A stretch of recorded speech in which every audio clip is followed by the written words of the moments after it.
Time is only very.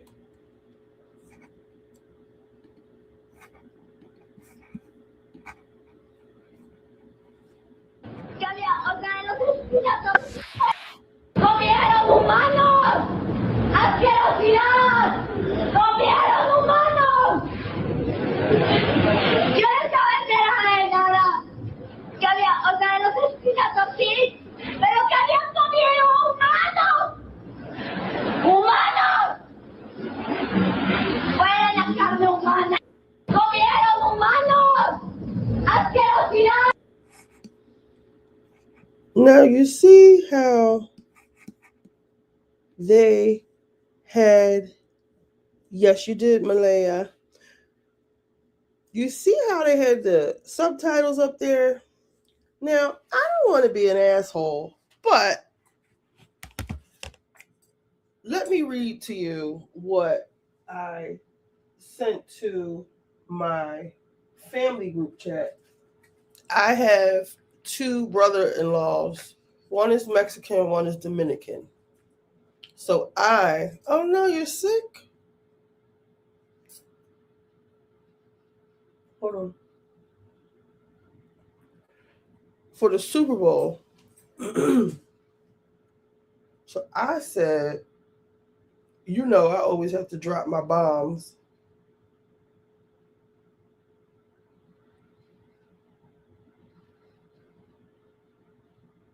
Oh, really? Les Wexner. All right. May all the chips crumble. All the king's horses and all the king's men could never put Humpty back together again. It's only an hour.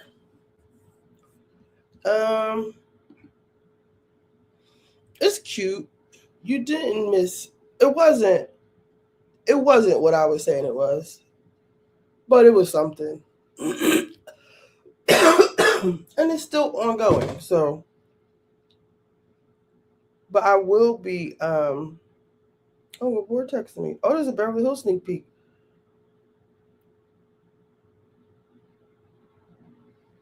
Hold on.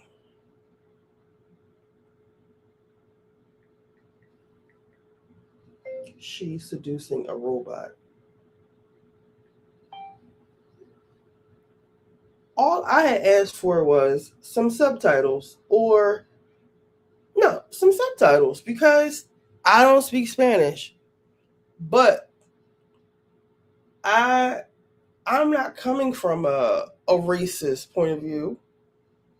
I'm coming from this is the Super Bowl halftime show, and I don't know what the fuck is going on. So I can't participate in all of the goodness that y'all say is happening. So let me see. Where's my family group chat? So I wrote, I put the meme up of on Schitt's Creek, and it's like, oh my. I mean, if that's what you want, okay. And I said, how about that Bad Bunny? And then my brother-in-law, he puts up the Dominican flag. And then my daughter, she says, I love the message to America and the symbolism.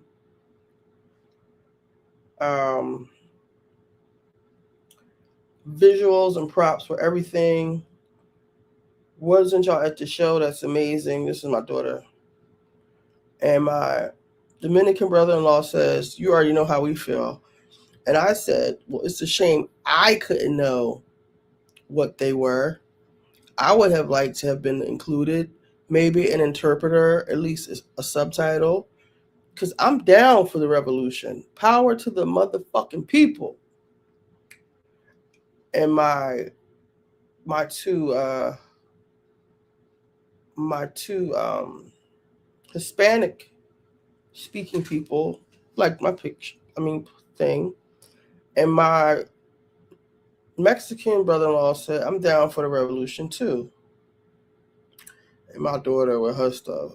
I don't disagree with you. The end, specifically, the song DMTF, is all about Puerto Rican culture and where he had all the flags slammed to the American football on the ground and says, "Together they are America." It's about not fighting hate with hate and celebrating all cultures, in my opinion. That's what I took from it. But then we have to look at the fact that it's the NFL, and so any subliminal messages is still going to be strategic. Very similar to Kendrick's, I guess. Okay. Um,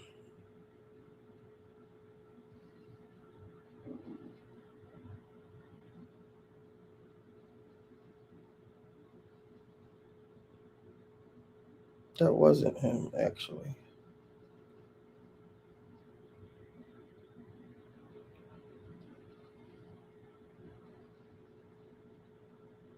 So I just wanted a subtitle or two.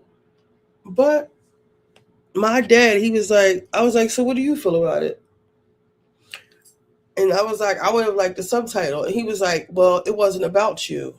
And I was like, well, I'm watching it, so why isn't it? He was like, first of all, white people go to the opera all the fucking time and they don't know what's going on as far as like the language. So miss me with the bullshit with them. I was like, damn, you ate with that one. And he was just saying, like, how it's not about us, it's about them. And yeah, like, who cares about what you want? Like, okay. But like, still, I'm saying if you want more people to be down with your cause, don't exclude us. And also, I guess that was a big FU from Jay-Z to them. I'm pretty sure Jay-Z knows who's behind whoever is trying to like catch him. Like, you know how he keeps getting like his name keeps getting brought up in these with what's his face, Busby, and he's in the file. And I gotta find that email about him. Maybe it's hating on Jay. White men be sick about they just sick, period. But so apparently, what's her face? She's so dumb. If dumb, and I thought Portia was dumb. That's a dumb bitch. What's her last name? Zarin. Did Did y'all see what her business? I think she sold the business when Bobby died. Bobby. Um, they put her face with a big X over it and said she ain't got shit to do with what's going on over here. She been sold us this business, and we do not align with that heifer.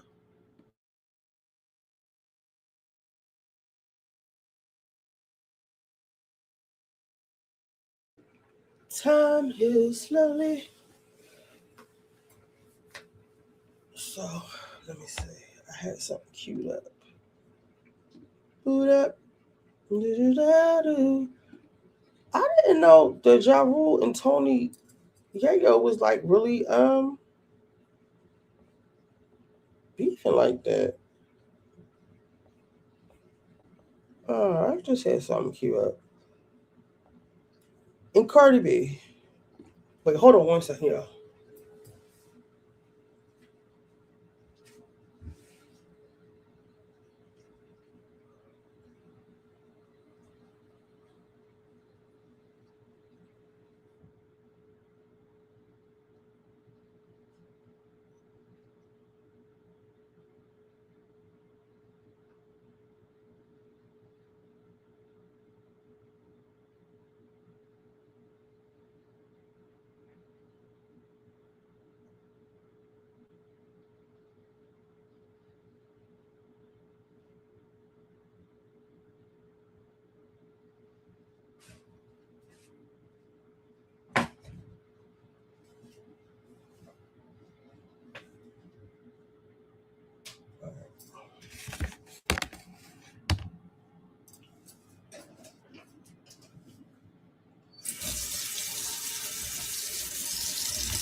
What I don't get is why all the videos are foreign speaking or the kids are foreign. And how do we know they are really tied to? Like, what you talking about?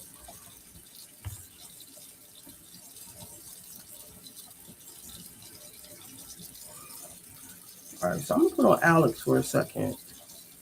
Oh shit, Chris did.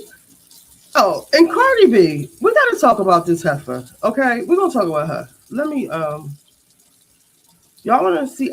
Well, Alex's is shorter probably. Let me see.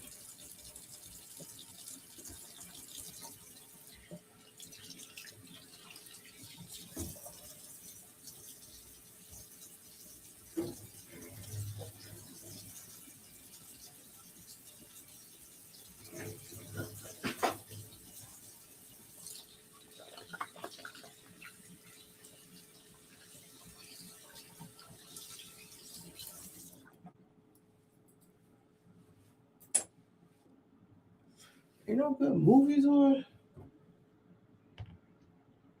The Burbs. There's a new version of The Burbs. The Burbs is my shit. All right, Reason Shady. Royce Reed, Evans Lozada. I thought he did a thing about here it is. Well, it seems in my earlier live, I wasn't just correct. I didn't just call it. I dialed direct. I was right on many different points. Let's first start off with what was lost.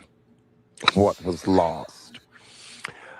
This is a pricey lesson to learn, Jill. I hope you have money to burn. Racism is very expensive, isn't it? I wonder what they were going to pay you. And I mean, that was just the first season. You had wandered into a new cash cow. So you thought. So you have been fighting to get back on television. Really, since they kicked you off, and that was before season what 10 of Roni. You've been trying to get back on for 10 years, and you had an inked deal. An inked deal in television is worth more than its weight in gold. An inked deal that had gone to press. It had gone to press. It had gone to press.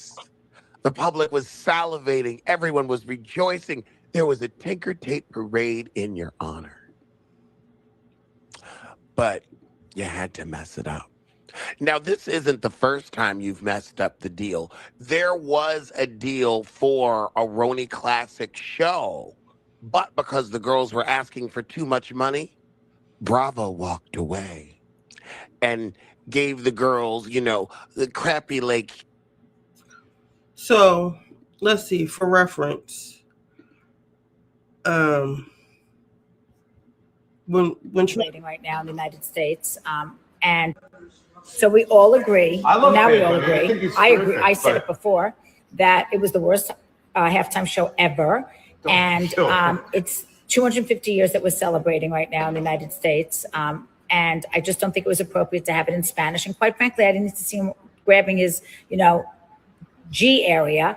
I think it was totally inappropriate. You've got all these young kids watching the Super Bowl, and he doesn't have to be grabbing himself every 5 seconds. Is he so insecure? Seriously, I didn't understand it. I don't speak Spanish. I would have liked to have known the words he was saying. To me, it looked like a political statement because there were literally no white people in the entire thing. I think it was a political statement, and I'm not taking a side one way or the other. I just do. I think it was an ICE thing. And I just think that the NFL sold out, and it's very sad because this was 75 years. And, shame. And Lady Gaga got a facelift. I didn't recognize her. I literally had to Google her face to see who it was because we all couldn't agree who it was. So that was kind of fun in the middle of halftime. At least it gave me something to do because it was so hard to watch. Dummy. She just had to say that, right? You just had to say that. Stupid. Where's Alex? Okay. Here and Dorinda on Traders there, and okay, well, we'll do a girls' trip. They were giving you just enough work to keep you interested, but like a boyfriend that breadcrumbs, you were never going to be emotionally or financially fulfilled. So you, like, smart women that knew your worth, decided to shop yourselves around. And you got to deal with E after they broke off with NBC. You said, oh, let's go to their rival. And that's brilliant. Brilliant. But what isn't brilliant is getting on the internet in this very tenuous climate and decide to say something ignorant and unnecessary, because you are now back in the world of public opinion. You are not on Roni of old. I don't think you would have gotten it. You might have gotten away with that on Roni of old, but this ain't the world of old no more. This ain't that world. And it's just fascinating to me that within 24 hours of the ignorance hitting the airwaves, your ass is out, fired, canned. Variety announced it this afternoon, just a few minutes ago. It's what you deserve. And I want to point out how selfish you are. The fact that these other women could have lost their job, their income, because of your loud, ignorant, and uninformed, uncultured, and uneducated mouth. I think there needs to be a clause that these heifers sign when they go on a show. If you do something stupid to get it canceled, we come to you for our paycheck. That includes people who show up to a workplace with a sexually explicit photo of a coworker. That includes DUI. That includes fraud. I think these women need to be financially beholden to each other. Because if you had fucked up my job, baby, it would have been a beating. A beating. A beating. But I know you're beating yourself up. Imagine chasing the brass ring for so long, you finally get an inked deal after the meetings and the back and forth and the test shoots. Oh, it takes so long to get anything done in television. It's meeting after meeting after meeting after meeting, proving to the mucky mucks and the sucky sucks. You jump through all those hoops like the dog you are to finally get your treat, and you end up pissing on it. I just, it's so interesting how them other women, like only a housewife can, threw you under the bus to save their employment. Now, I do wonder what this means for Ramona Singer, because Ramona, girl, we are watching you. You are the next to slip up. Will they replace her? Bethany said she don't want to come back. Nobody really liked Jill Zarin anyway. People like Luann, people like Sonia. Um, I wonder if they'll let Dorinda straddle the fence and be on both networks. I don't think that they would let her, but you never know. You never. Let me see what Chris had to say. I'm not going to listen to this whole thing. Good morning. Oh, wait. And I hope you're doing well today. First, I want to congratulate Bad Bunny on what was a spectacular Super Bowl performance, a moving Super Bowl performance, the Super Bowl performance that we didn't need, that was emotional and a tribute like Beyonce was for us. So I'm very glad that. Was y'all feeling all that from the tribute? I mean, from the performance? I ain't feel all that. Beautiful gowns, you know? Maybe because I didn't understand it, but I get it. It's their moment. But I wouldn't say all that. Now, come on now. My Latino brothers and sisters got. And is it just me? Like, when Colin Kaepernick took a knee and, okay, if I knew what he said. I don't know about that, because when Colin Kaepernick was taking his knee, I don't remember getting any support from all these people. You know, we always want to fight other people's battles and stuff, but I'm very much into treating people how they treat me. I don't know if that's not Christian-like or what, but, you know, I'm not feeling the love, so I'm not spreading the love. But I get it. Yeah, people not trying to get canceled, like, get the fuck out of here. Like, it was all right. It was, oh, shit. I'm about to break my damn sink. This is a pedestal sink. I'm putting my weight on. Let me get this other thing queued up. My other camera. I needed it to order my cigarettes. Hold on. I'm trying to find Chris. To have that same feeling at the Super Bowl. That's like, isn't that American? Isn't it? Isn't it? Also, let's talk about the creativity. The grass. The grass is epic. We don't know who won. We don't know who lost. I think the Eagles won. But the grass, or was it the Cardinals? I know it was a bird.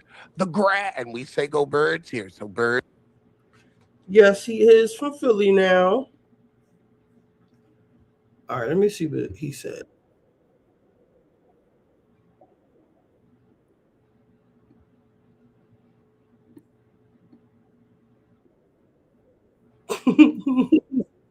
Oh, shit. Y'all.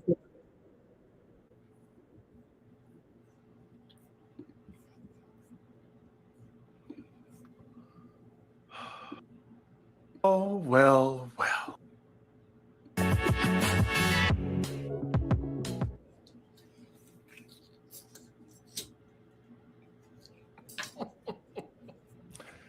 Well, well, well.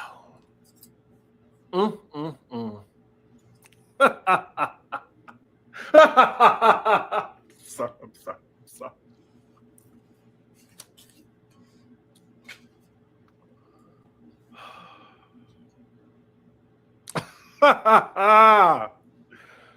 Oh.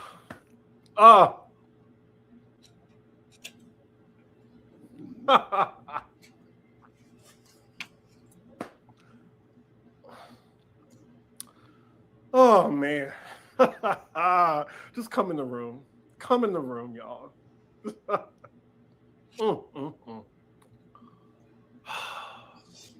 I just had to let that out right quick. You know, I was trying to think of a video to do today. I didn't want to go to Vegas and just leave y'all hanging with something, but I was just like, you know what? This was just a gift. This was a gift. This was a muffin basket, really. So let's just get into it. So Jill Zarin, as y'all know, she came with this Roni show. She was excited or whatever. After the Bad Bunny, she let us know her take on it, her racist take. And yeah, according to Variety, earlier today, this was around noon, actually. Yeah. The Golden Life, the show's producers, Blink 49 Studios, issued a statement on Tuesday cutting ties with Zarin. In light of recent public comments made by Jill Zarin, Blink 49 Studios has decided not to move forward with her involvement in the Golden Life. We remain committed to delivering the series in line with our company's standards and values. I was a little gagged by this because, I thought the reason why we were getting this reboot in the first place was because, the reception of Netflix show Palm Beach shit. I don't know. I didn't watch it. But this was swift, fast, and in a hurry. They got her ass out of there. Get your ass out. I guess, so I was watching Alex, shout out to Alexander Rogers, I was watching his take on it before she got fired. And he was like, yeah, the difference between Netflix and E, E, I'm sure, needs like advertisers, unlike Netflix. Now, I know I have, some friends that work in the studio, so you can educate me in the chat if you want. But I figured that, Netflix, they can spare a comment like that. But I feel like a cable network, that's hurting because, the Kardashians are on Hulu now. So they need some type of show. But yeah, they let her ass go. Jill, all you had to do was keep your fucking mouth shut. All you had to do. Yes, got fired on her day off. Grand opening, grand closing. Like 13 minutes bothered her that bad that she needed to get on her phone to say what she said. And like I said on Kempire's channel, by the way, if you haven't seen it, make sure you go over to Kempire's channel. And yeah, me and Alex, we had a grand old time. I hope Kempire invites us back. Because Alex was on one, and I'm just sitting there like, yep, this is Pop Roast. Welcome to Pop Roast. But yeah, so I said. All right, so we got Tasha K said, Stefan Diggs brings out my cousin Pre, Offset's ex-mistress. I know we don't really fool with Tisa like that. Oh, that steak look good. But I wanted to watch her Funky Dynamic got a new show? Boy Please Whatever podcast. I haven't watched this lately.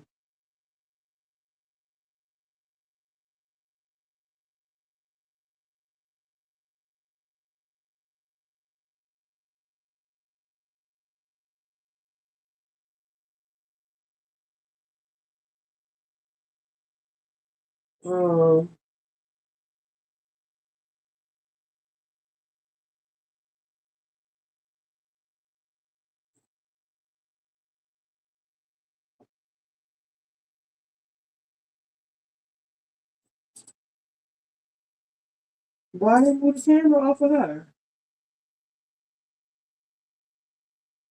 Oh, they more worried about Travis Scott. Ain't that a bitch?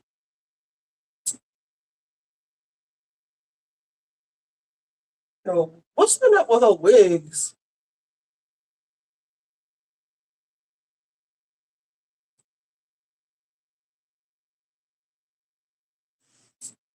Poor thing.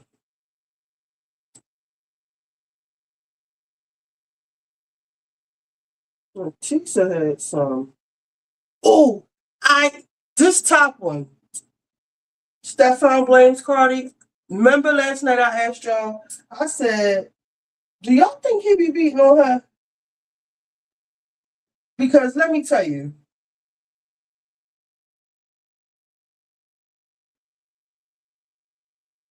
what did I just do?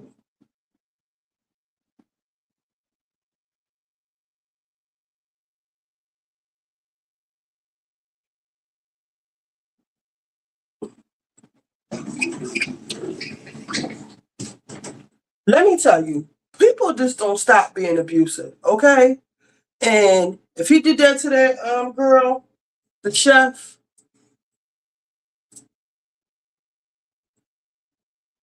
I said he probably is mad at her for something, for that shit she did, but she was fighting, call herself cussing out Tasha K and kept calling her not cucarachas. What was she calling her? A cockatoo, which to me she was trying to say cockroach. Come on, use your brain.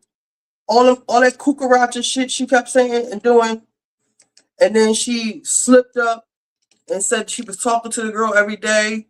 He probably gonna have to pay double whatever he was considering paying her, because it looks like witness tampering and intimidation. So I said, I know he'd be mad at her. He'd probably be talking to her like a dog. Because you could see, like, in the interviews, like, that one reporter that he was like, does your team support you? And he was like, is that a football question? Like, real sassy and, like, real. So I know he be being mean to her. He ain't going for all that hollering and screaming and shit she was doing to Offset. He'll whoop her ass. He will whoop her ass, okay? I know it. I know it when I see it. You ought to know it when you see it, okay? So I'm gonna play this one. Because I've been thought that he treats her like a dog. And you know what else too I think about this thing with, I said this is all about Offset. And I'll explain that later. There's like layers to that.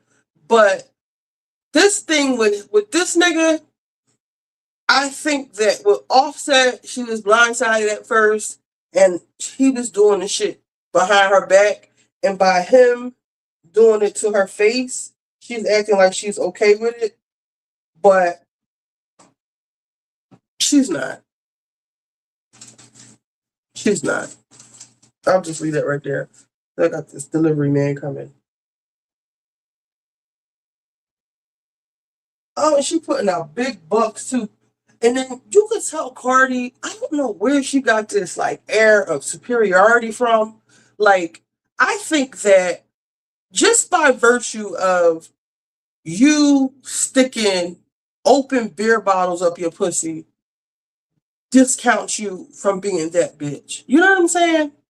Like, that bitch would have never had to do that. You know, she could have thought of something else to get some money. You know? I don't know where this like real stank attitude of hers is coming from. Like, you know?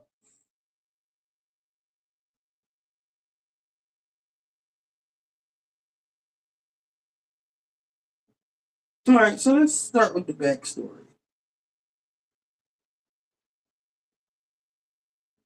Hey, what's up, you guys? Listen, we got new tea, okay? Everybody's been asking me who is Pri, and a lot of y'all think that you know that she's a girl that Stefan had staying at the hotel with her.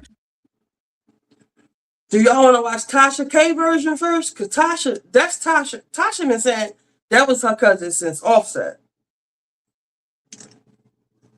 Let me know. Let me know. And also on the half-yard line, or whatever, the football field, whatever you want to call it. Forget all of that. There is lore between Offset, Pri, and Cardi B, okay?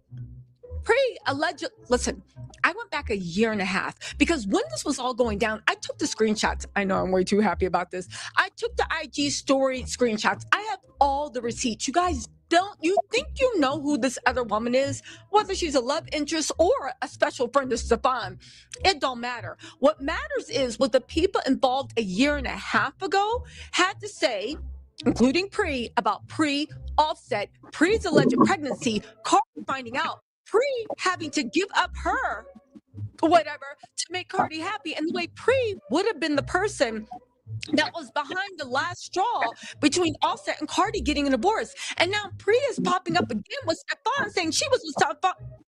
Listen, I don't care if they are best friends, special friends, or whether they met last Tuesday. This is a video from a year and a half ago. Get into the lore, look at the receipts, and then when you're done, I'm gonna have a new video up because you guys, this is so humiliating for Cardi, but more importantly, something's wrong with Stefan. Anyway, get into this video about Pri with the receipts, and then by the time you're done, I'll probably have another video up about the new developments have come, because Stefan is trying to blame Cardi for his Super Bowl loss, and Cardi's team is like, you must be out of your mind, because the real story of what went down is worse than we thought. Let's go. Come and sit down and shut the door. Y'all, Offset got his mistress preggo, according to a young woman named Little Blue. Y'all, sit down. We got to talk, because here's the thing.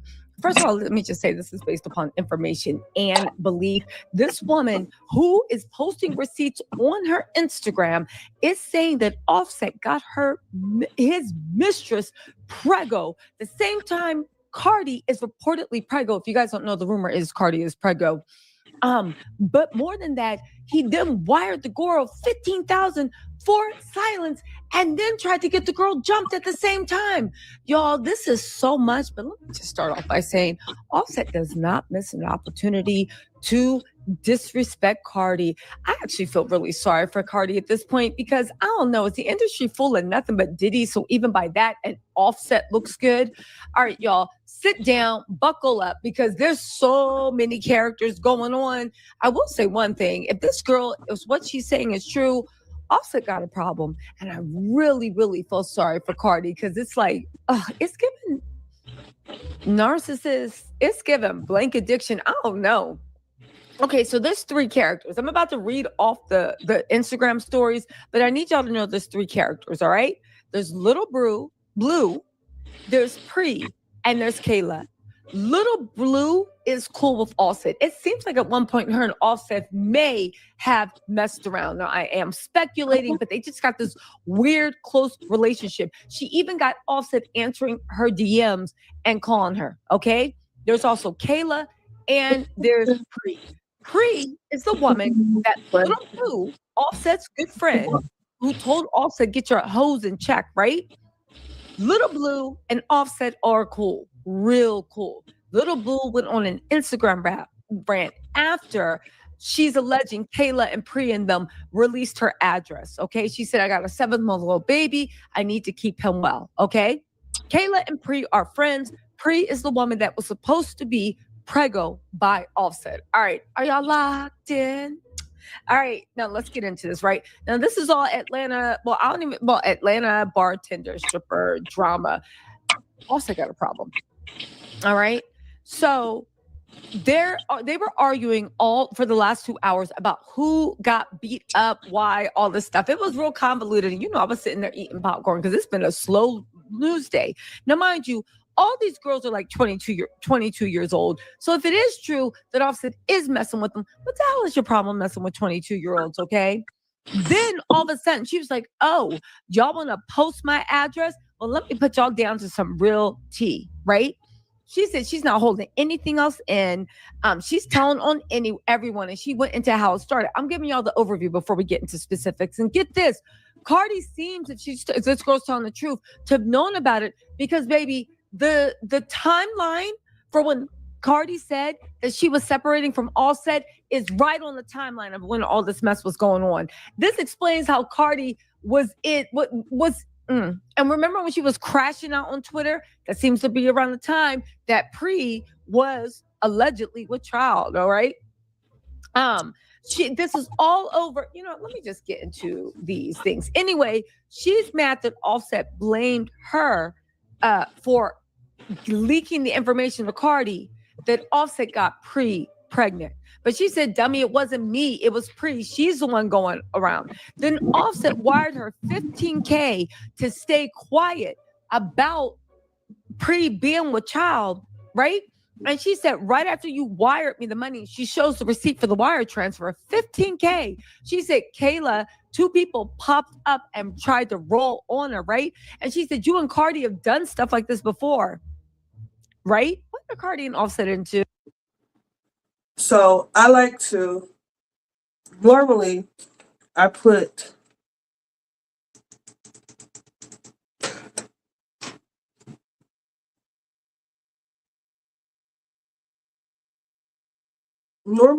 it in on damp hair.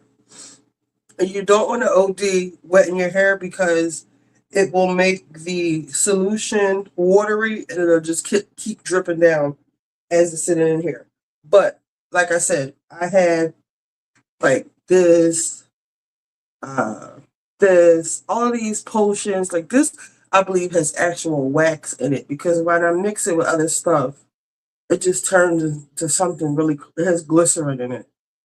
So I just rinsed it out, warm water.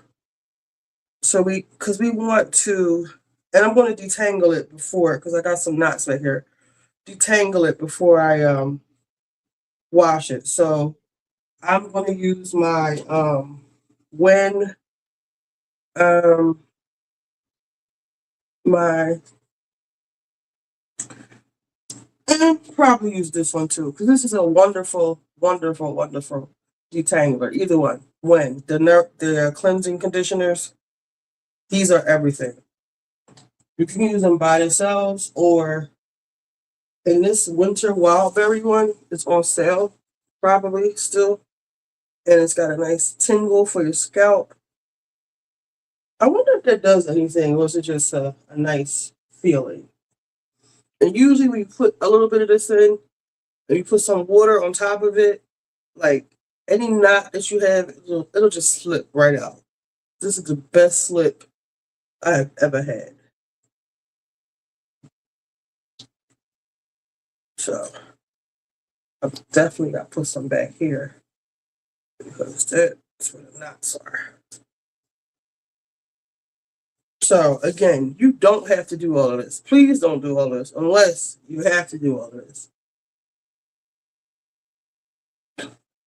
I'm just going to detangle that and then rinse it out with hot water, because I don't want it to stay in. I want it all to come out. Oh, I can hear my strands breaking.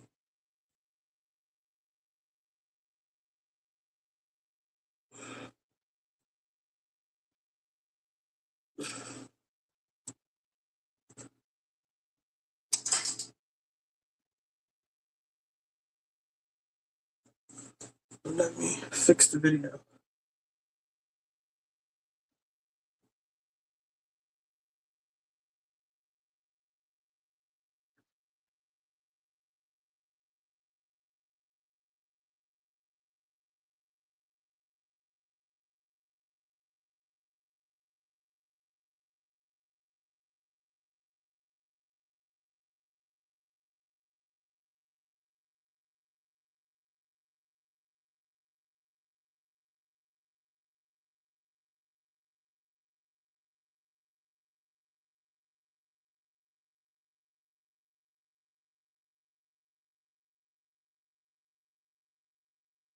Sitting next to Pri while Pri was mouthing what looked like "I love you" in the stands. Now, than anybody thought, y'all.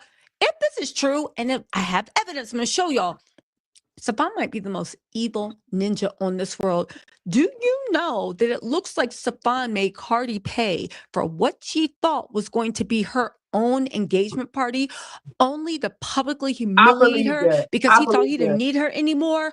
Y'all, Stefan thought he was winning that Super Bowl. He has been blaming Cardi. We'll talk about that in other videos. Baby, there is so much to pack. Make sure you hit that like and follow, because I'm going to be unpacking all of this in a 6-episode series dropping today. Okay, so let's get into this, right?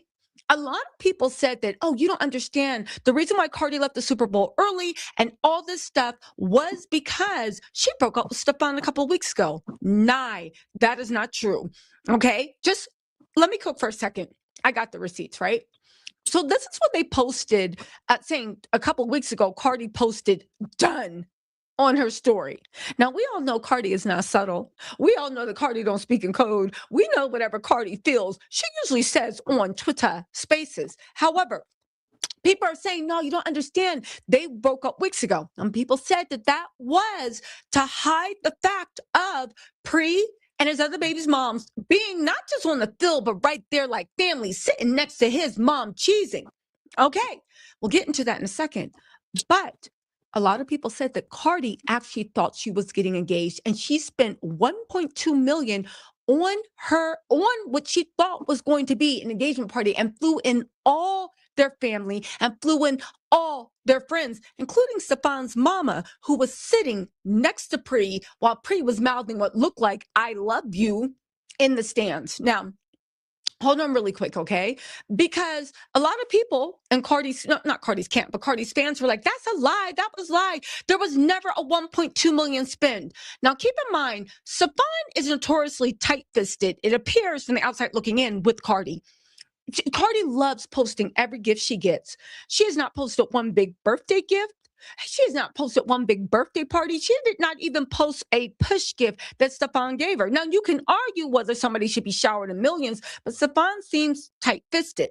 Cardi, if this engagement thing was true, she would want to make it a bigger deal. And Stefan is like, oh no, our money's for, he's probably one of those guys who's like, our money's for important things, and she's like, fine, I'll throw my own party. Now, people said that was not true. There was never 1.2 million. However, that was just saving face. I'm getting there, you guys. Hold on. I'm about to show you the smoking gun. Hold on. You getting her ring? First piece of evidence, right? That Cardi thought she may have been getting engaged and she paid for this. First of all, let's look at this. Stefan's own words. Listen to this.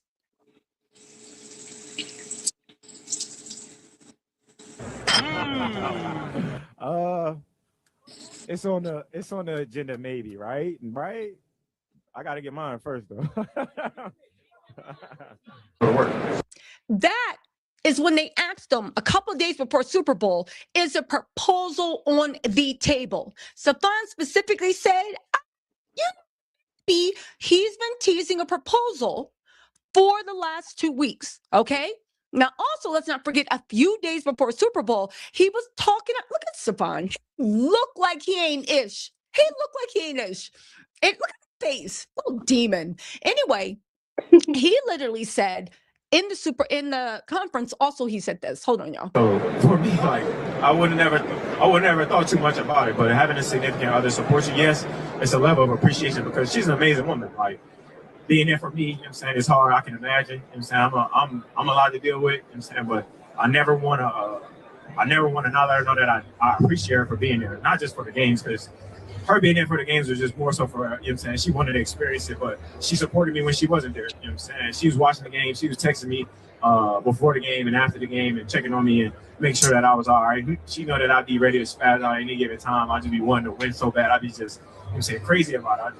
I'm obsessed with the game, so, you know what I'm saying? It's more so just that. It's not so much just her coming to the games because that's just like, all right, you know what I'm saying? I want to see her I want to see her shine, you know what I'm saying? But she ain't that close to the field now. She up in the box. Okay. Now, so even a few days before Super Bowl, y'all remember that press conference? Stefan was teasing a proposal. He literally said, maybe, I don't know. Now, people saying that $1.2 million party didn't happen. You know how we know that's not true and she did spend $1.2 million is because Page Six, and they are very precise in this, said diva Cardi B was clashing with fellow Patriot wags ahead of the Super Bowl 2026. Now, I know what you're thinking. They were hating on her. Wags, they have their own structure. I don't know, right? The whole point of the matter is in this article, they said that one of the reasons they were so mad is because Cardi B was able to get prime suites and she was basically taking up valuable resources that other players wanted to give their families with boxes, with boxes, with resources, with seats, with all this stuff. But Cardi took it for, listen to this. She's incredibly excited and she was fully locked in. This isn't just about attending the game. It's about showing up for her man the biggest way possible and celebrating with everyone they love.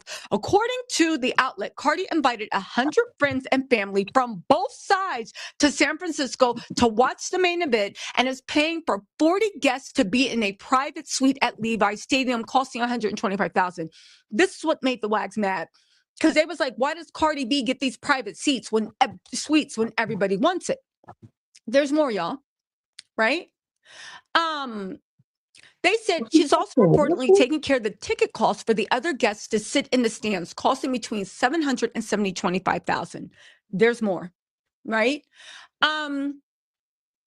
Additionally, she's said to be booking 4 private jets to bring guests to San Francisco. After the game, whether the team wins or loses, the Bodak Yellow rapper will be sponsoring another private party for Stefan at a rented location costing about $30,000. She's covering most of the expenses herself because she wants him to feel supported and celebrated. She keeps saying this might never happen again. So what does this prove? This proves that Cardi spent $1.2 million to fly 100 friends and family on both sides out there to witness something. Now, we also know that Stefan has played in Cardi's face before. Remember when Cardi had an attitude with them, right? Because they always seem to be arguing. And he did this dumb thing, acting like he was going to propose, and Cardi was cheesing, and then he just knelt down on the field, look at this, to tie his shoe. Now, he's played in her face plenty of times, right? He's played in her face plenty of times. Look at this. Kneeling, doing whatever, out of this, that, and the third. Now, let's get into what sources are actually saying, because you guys, this is actually, so listen. Now, hold on, sorry, y'all. Now, this is coming from Academics. Academics is, in fact, a loser, right? And I'm talking about not his personal opinions, but I'm talking about the way he was being creepy to those kids in that stream, you know, the one that temporarily got him banned from Twitch until, okay, it doesn't matter. Anyway, get this. They said Academics broke down the viral reports surrounding Cardi B's massive Super Bowl spend and questioned whether it was leading to a proposal or exposed deeper relationship issues. A 1.2 to 1.5 million Super Bowl spend, according to online reports, which I just took you through, which was confirmed by the WAGs hating on Cardi B because they're wondering how she had so much pull to do this. $250K on 4 private jets for Stefan and her family and friends. Stefan make more money. Well, I don't know if he makes more money, but he makes $68 million, I think, a year. Stefan can fly his own friends and family out. $150K for luxury suites, $700K on game tickets, $200K on alcohol and parties, around 100 friends and family members flown out. Now, Academics framed it as a huge show of loyalty and support from Cardi. However, industry insiders said that Cardi thought a proposal was coming. They said, let's not forget, Stefan was asked publicly if Cardi was getting her ring after he gets a Super Bowl ring. He casually said, I mean, maybe it's on the table. Academics jokes he expected a proposal if Diggs won. Cardi bringing out their collective entire family and friends felt like a ceremonial event. And they said why things may have gone left. Rumors claim Stefan had another woman. He did. And the baby mother seated near his, not near, right at his mom. Academics said this could have caused tension due to optics and hierarchy. He emphasized that public placement matters in high-profile relations. So again, one person tweeted, oh my God, if this is true, Stefan is literally evil. If he made Cardi pay for what she thought was going to be her own engagement party, oh my God. You guys, listen, Stefan was teasing. Everybody expected. Let's also not forget that Cardi, Offset's tax debt just got paid a couple of weeks ago.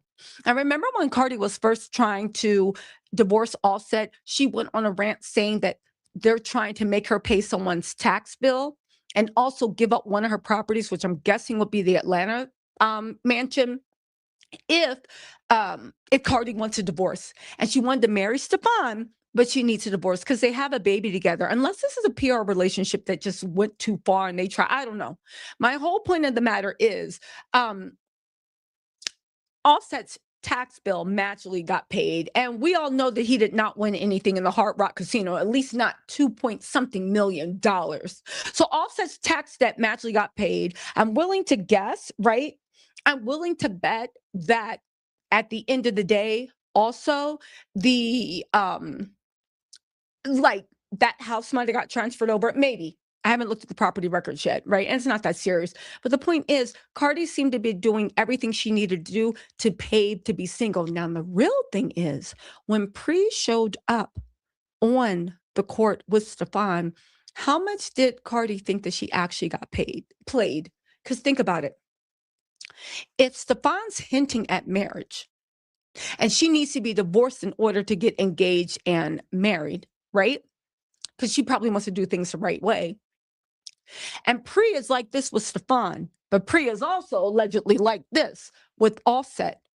Does that mean that Offset told Pri maybe to make Stefan think tell Stefan to make sure Cardi thought she was getting married, so then Cardi would come off some cash for Offset and pay off that while she's sitting there eagerly awaiting for her proposal, so much so that she knows Stefan ain't paying 1.2 million for an engagement or proposal party, but Cardi wants that. And could that be why Cardi looks so, I mean, she always looks pretty, but why she looks so gorgeous at the Super Bowl, and why she was acting like it doesn't matter if he wins or loses, it's going to be the thing. And she flew out both their parties on both sides to spend 1.2 million. Y'all, what if Offset actually, and Pri and Stefan all ran a big game on Cardi? I'm just saying, we will see what Cardi has to say about this in the future. I'm sure she's not going to stay quiet. All I know is she better not say she's getting back with Stefan. Because after this, girl, no, the universe, heaven, God, the devil, Jehovah, Hezekiah, Ezekiel, they have all shown you the way. If you don't listen now, baby, the universe is going to be like, well, we all collectively tried to warn you. Anyway, let me know what you think. She better not get back with that little demon. Again, it's her life, but it's good. Oh my God. Listen, I'll be back. There's way more updates. I'll be back with more tea, with more stuff. And you guys, it's going to be a heavy upload day. So if you like, you know it's going to be 5-6 videos. You know I can pump them out. It's going to be 5-6 videos. I'll see y'all then. Bye. That's oh shit. Oh, my IP is upstairs. Release the Epstein files. No, wait, Epstein is actually a host. No, wait, since everyone is spending a ridiculous amount of time on this, I don't know why, just release all the grand jury testimony, even though that's not what people are asking for, and you can't do it without court permission, and the court will probably block that. Trump's I'm not involved with Jeffrey Epstein t-shirt has a lot of people asking questions already answered by his t-shirt. And the funny thing about that meme is that it was originally literally about human trafficking. But the long and short of it is that the MAGA movement may have finally taken a stand against the Trump administration. The current DOJ under Pam Bondi is covering up crimes. But back in 2024, candidate Trump made some promises about releasing these so-called Epstein files. Would you declassify the Epstein files? Yeah, I would. During his most recent presidential campaign, Trump said that he would have, quote, no problem looking into the Epstein client list. The list of clients that went to the island has not been made public. Yeah, it's very interesting, isn't it? But yeah, I'd be inclined to do the Epstein. I'd have no problem with it. Then Attorney General Pam Bondi told everyone that Epstein's legendary client list was right there on her desk, except it wasn't. Pam Bondi released a 2-page memo saying that actually Epstein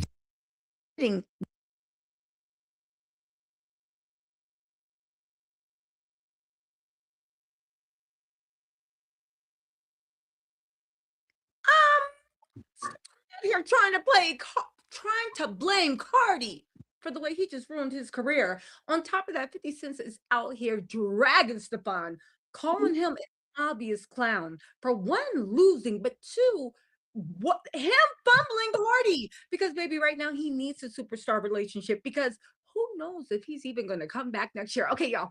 So listen, if you guys don't know, a lot has happened between Cardi and Stefan Diggs. You know, the whole thing with Pri. If you don't, that's Offset's former mistress, but apparently she might be something to Stefan too. At the very least, she was out there in these streets antagonizing Cardi. Cardi was humiliated. Cardi spent $1.2 million on a party to celebrate Stefan. However, Stefan has been teasing for weeks that he was going to propose to Cardi for Super Bowl. Now, Stefan has been notably, at least from the outside looking in, very tight-fisted with Cardi. We did not see a push present. We ain't see this. We ain't see that. We didn't even see him splash out for her birthday. Okay? He's been very tight-fisted. People say that Cardi thought that basically since Stefan was going to propose, she spent $1.2 million flying out their family and friends on both sides to come. There was even an after party that was scheduled, whether he won or lost, that all their closest family and friends, she spent $1.2 million. Sweets, this, that, party, catering, alcohol was going to come and celebrate. And people said Cardi thought that basically she was paying for her own engagement party. Since Stefan doesn't believe in splashing out with that type of stuff, she was going to do it under a party, and then she was going to get that ring, and everybody was going to see. We all know what happened. Super Bowl humiliation. Cardi didn't get a proposal. She didn't get a ring. As a matter of fact, she got humiliated with Offset's former alleged mistress, who might have been preggo by her, but Offset made her give up the baby because Cardi wasn't having it. So maybe Pre, if this is true, feel some type of way.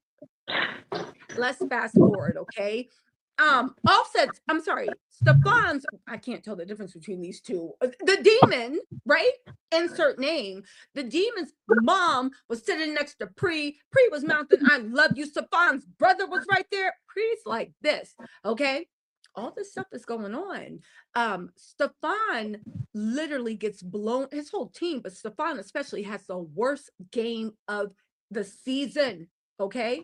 And the funny thing is, he thought he was going to win Super Bowl. And he thought, I think, again, it's my opinion, right? I think, I don't know any of these people. I don't know what goes on in their bed. I'm just, maybe we just talking, okay? But anyway, it looks like Stefan thought that he was about to ascend to Mount Super Bowl, and he ain't need Cardi anymore. He ain't need Cardi anymore. And he could finally show her what he actually thought and who he actually was.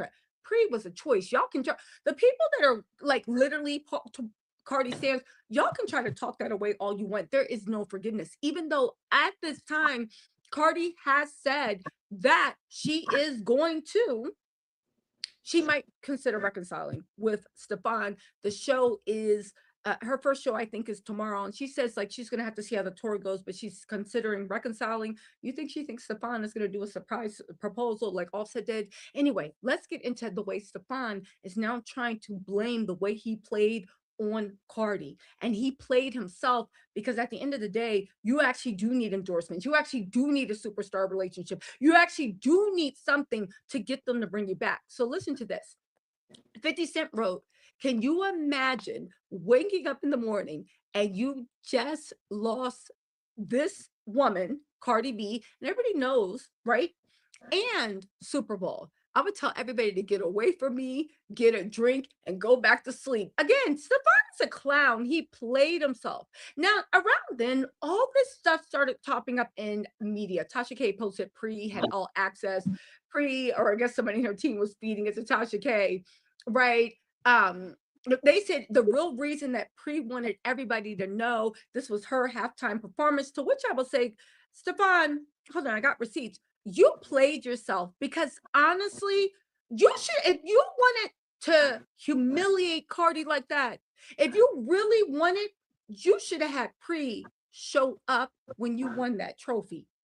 While Cardi was on the floor, you could have literally given Cardi her ground seat if you was really trying to humiliate somebody, and make Cardi feel secure. And while he's probably like, damn, should have did that. And while when you came and did the Super Bowl, Pre could have came down, right, with her pass. You could have pushed Cardi to the side, mugged her in the face, move, big head, mugged her in the face, right?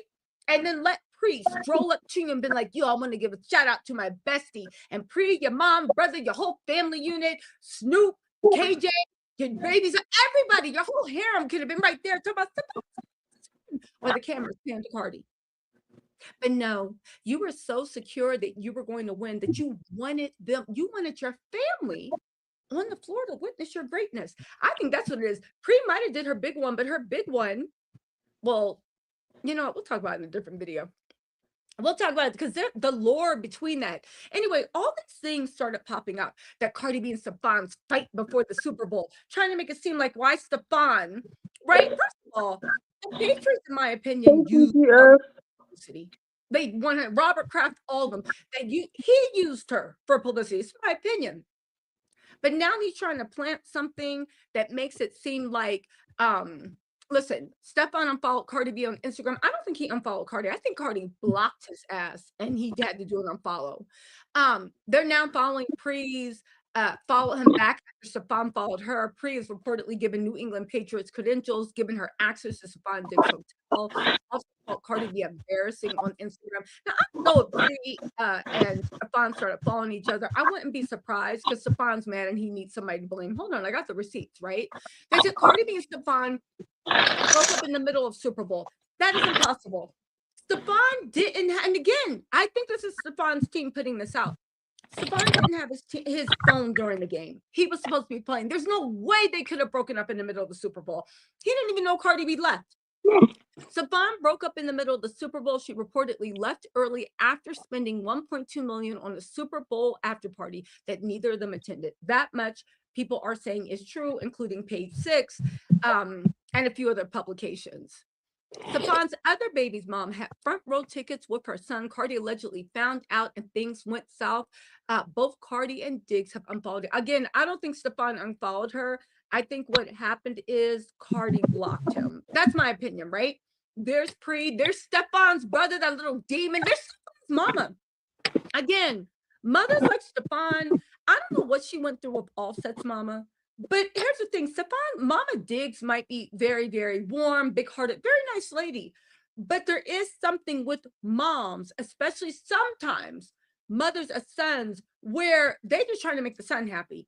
So when you're around them, they love you. They're giving you peach cobbler with apple, with ice cream. Hey, baby, you're so beautiful, blah, blah, blah, blah, blah. And they're doing that to every other woman because they're doing it to make their son happy. That's their job, to keep their son's harem happy and placated. Okay. Anyway, all this stuff was happening. Stefan, he really thought he was going to win. And he was his ass. Now, this is something interesting, right? Because just listen to this, because I want you to hear how much Stefan played himself. There's a full before and after. Okay. This is what Stefan was saying while hold on. This is what Stefan was saying right after he won the game to take him to the Super Bowl. Just listen to this, y'all. Emotions feeling like right now going to the Super Bowl. I added the music. I thought it was touching. I'm so proud of this team, man. You don't know how hard this year has been. Small. Shut up. I'm gonna let it play. But stuff is so fake. I'm not a manipulator. But how Cardi's falling for his stuff, because I've noticed, and you need to pay attention, this whole time, if there's one thing that grates my nerves, there's a few things, but one thing that's on the top 10 is people that try to do a Real Housewives cry. You got tears in your voice, you're cracking from emotion, ain't one tear in your eye or falling down your cheek. But let's keep going. Oh, God, the injury and coming back, being around the right group of guys, man, great quarterback, great OC, great team, great head coach, man. It made it all worth it, man. All the hard work. He's trying to act like he's so sentimental and crying. First of all, you chewing gum. Now, ain't one person that has tears in her voice chewing gum casually. And second of all, ain't one tear in his little evil eyes. Stefan's a little demon. Again, I'm not saying he's a demon. I'm saying that if I found out that he was one of Satan's disciples, possibly an illegitimate child, I would not be surprised. So listen. Man, we got one more, man. I just want to rejoice and take this moment in and just be thankful for God. It's hard, man. So we got one more, man. So, Steph, that rehab that you had to get back here, you called this most fulfilling year of your career. There were some people that wondered, would you come back and be the same player? What did you want to prove to yourself and to the world? That he could repopulate it. Okay, fine, I'll let it play. Calling me washed, said I ain't having no more, man. I just wanted to, I'll tell everybody, I just want to prove it to myself. I am who I say I am. E took a chance on me, this team took a chance on me. I just wanted to make them proud and make them. Just thank you, man. I'm thankful. Steph, I remember the. So he said before this happened, everybody said he was washed. Everybody says he's happy. He was whatever. But now he's thankful. He's thankful. I know what you're saying. T said his cheeks look wet now. Shut up. Don't. No. The voice doesn't start cracking and all that emotion. And then 3 to 5 business days later, there's a little bit of wetness. He was probably thinking about a puppy he lost when he was 6. And finally, after 10 minutes of thinking about the saddest times of his life, a tear flowed down. Look at his eyes. Look at this face. This is not genuine emotion, but let's keep going. But I agree. Everybody did say you were washed. And now that this happened, everybody's saying, yeah, we was probably right. Last time you were at the AFC Championship, you watched the Chiefs celebrate. Now we're full circle and you're celebrating. Can you put into words? Oh, and also, those still ain't tears. That's rain. That's rain. It's raining right now. Again, if you did they lose?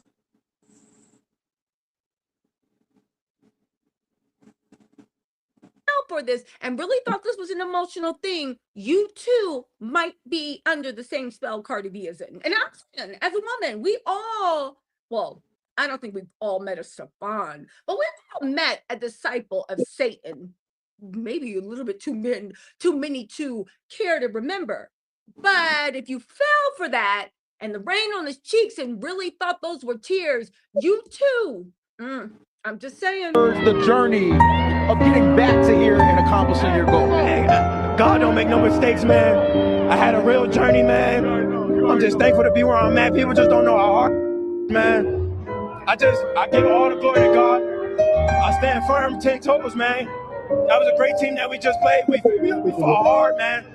I'm just thankful to be where we are right now. And shout out to God, man. He did his big. Look at the interviewer. You look at him like, man, shut up. Ain't one tear fall down your face. Ain't no redness in your eyes. Fake human emotions. Last one for me, your quarterback. He gets that last. That's a soldier, man. That's an MVP, man. That's a guy that stands 10 toes, battles through adversity, man. He's a hell of a player, man. I'm riding with Drake May, man. I'm thankful to have a quarterback like that. And I'm going to give him everything I got every time. 2 hours later, right? Pat's Planet. Shh, I hope so, was Stefon Diggs' response when asked post-game if he thought he'd be back with the Patriots next year. He also pointed out it's not fully up to him. Look how the mighty have fallen. See, Stefon, that's the thing. When you give somebody your butt to kiss, you got to make sure you go to the top of the mountain. You can't do it while you're on the way up. On top of that, the Pats, I'm sure, very much remember, in the year you've been here, you have had, and however long he's been on the team, I don't follow sports like that, you've had 4 babies. You've had a public breakup that took away from the loss, which they might actually want that. You have gotten 4 cases: strangulation, punching, trying to force a man, hurt a man. Of course, these are all alleged, for failing to give you sloppy toppy. Another person just said you and your brother stole a car. Like literally, he is a walking, talking episode of the Boondocks. The only thing is he's not the lovable character. He's not the lovable character in the Boondocks. Again, it looks like he is trying to blame Cardi B for his poor performance. I don't know why that will make a difference. Whatever happened, you were on the field. You chose to make a spectacle on the field. You chose that everybody was talking about having I can understand having the kids' moms, right? And your son. The son is a newborn. That's like Cardi. I don't know if she has a problem with that, but you got to kind of like deal with that because it's a newborn. You see what I'm saying? Like, it's a newborn. The mom got to be there to feed the baby. That, like, how can the newborn son be alone, right? So it's a newborn, but all that pre-stuff, that was a decision. That was a choice. All this spectacle, that was a decision. That was a choice.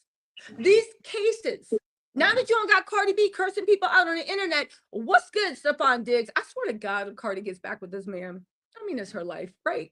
I'll be right there watching. I wish it the best. I wish it the best. But the whole point of the matter is,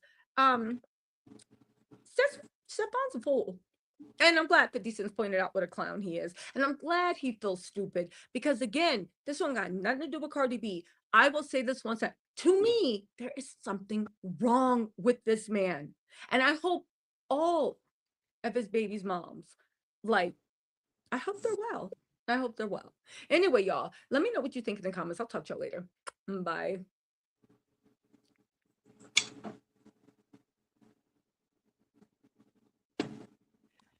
Oh my God, you guys come in, sit down, and shut the door. There is no rest for the wicked.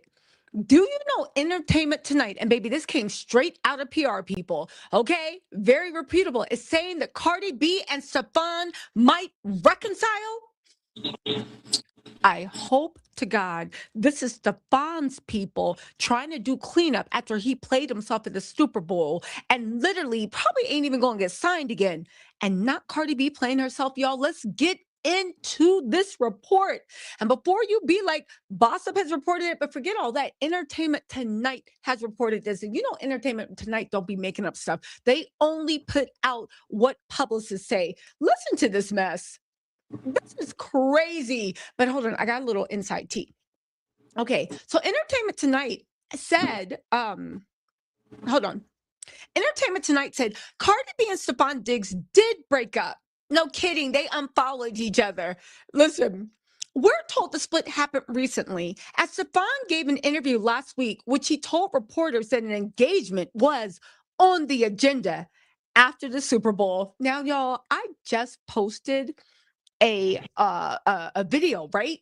I'll probably put it in the description. If not, just it's my last video before this about the way people are saying that Stefan scammed Cardi into thinking she was going to get engaged. Stefan is very tight-fisted with Cardi. And by tight-fisted, he don't spend money the way Offset used to. So when Cardi B spent $1.2 million to fly in 100 of their both mutual family and friends, she thought that she was basically planning and paying for her own engagement party. There was even a $200,000 watch that Cardi said that she gifted herself. But why would you gift yourself an AP watch on the night that your boyfriend was supposed to win Super Bowl? I know there's a lot of suppose. He was supposed to be your boyfriend by the end of that night. He was not. He was supposed to win the Super Bowl by the end of the night. He, in fact, did not, right? And again, you're throwing a $1.2 million party and you gifted a $200,000 watch to yourself, but you had Benny the jeweler actually fly down to put on your hand. That don't even make any sense unless that AP watch was to be for Stefan as his Super Bowl gift, right? And then you tell Benny to take some links out and you're like, oh, look at the gift I got myself. But anyway, let's get into this because this is Entertainment Tonight, so this is 100% on the record, I believe. They're even pointing out that Stefan gave an interview last week in which he told reporters that an engagement was on the agenda at the Super Bowl. Instead, the two first sparked breakup rumors when they unfollowed each other. Now, yeah. On Saturday, Cardi also gave a rather unenthusiastic good luck when asked if she had any inspiring messages for Stefan. But listen to this. They said it's possible they get back together and this could just be for right now. She is focused on her upcoming tour and family while figuring out their next steps.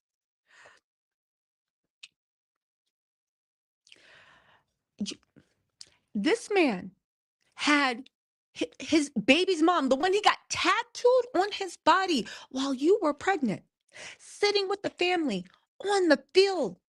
His son is his junior, which name is Snoop. That's his junior. Okay, you don't care about that?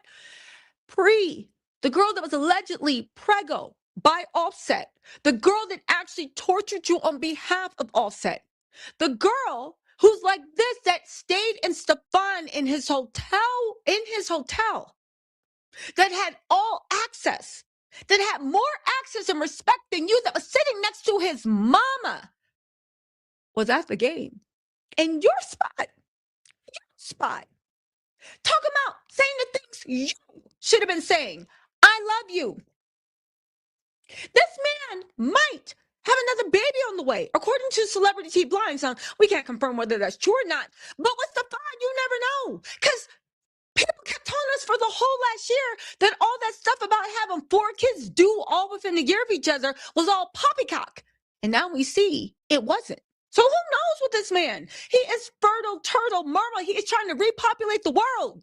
He literally was watching Noah's Ark and was like, So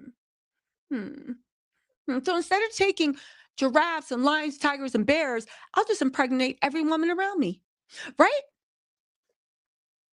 Y'all. this sounds like it's coming from, I hope to God this is Stefan's people trying to save face, because I think here's the whole thing. When somebody shows you who they are, you better believe them.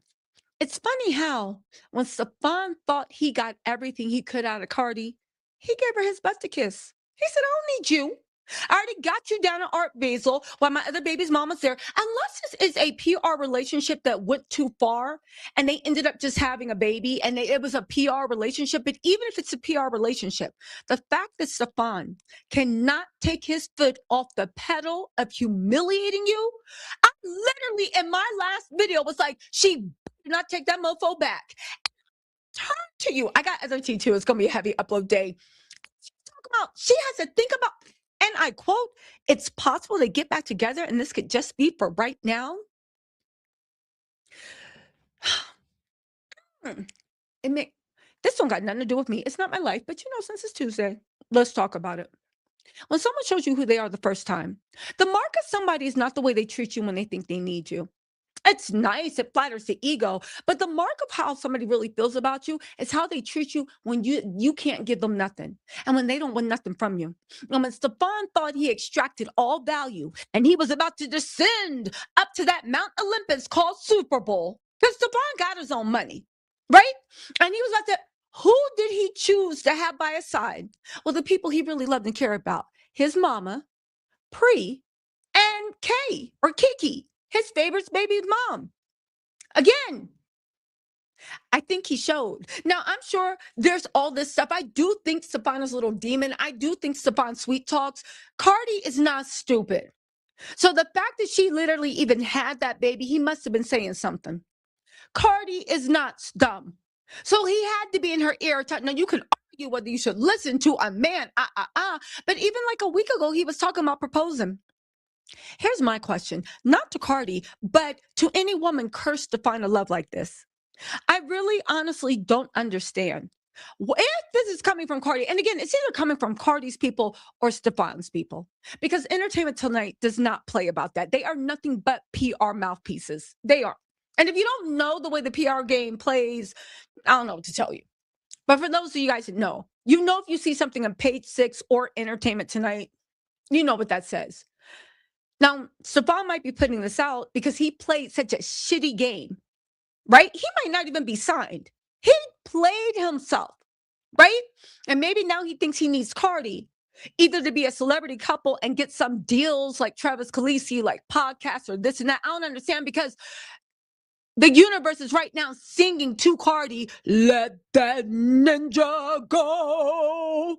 The Pharaoh is saying, let that ninja go, right? But it sounds like, because it said it's possible they get back together and this could just be for right now. If this is Cardi's people, it says not how she got into this with Offset. Red flag. All I'm seeing about it. Red flag. He begged her back. Red flag. A grand thing. Red flag. He jumped on stage asking her to marry him.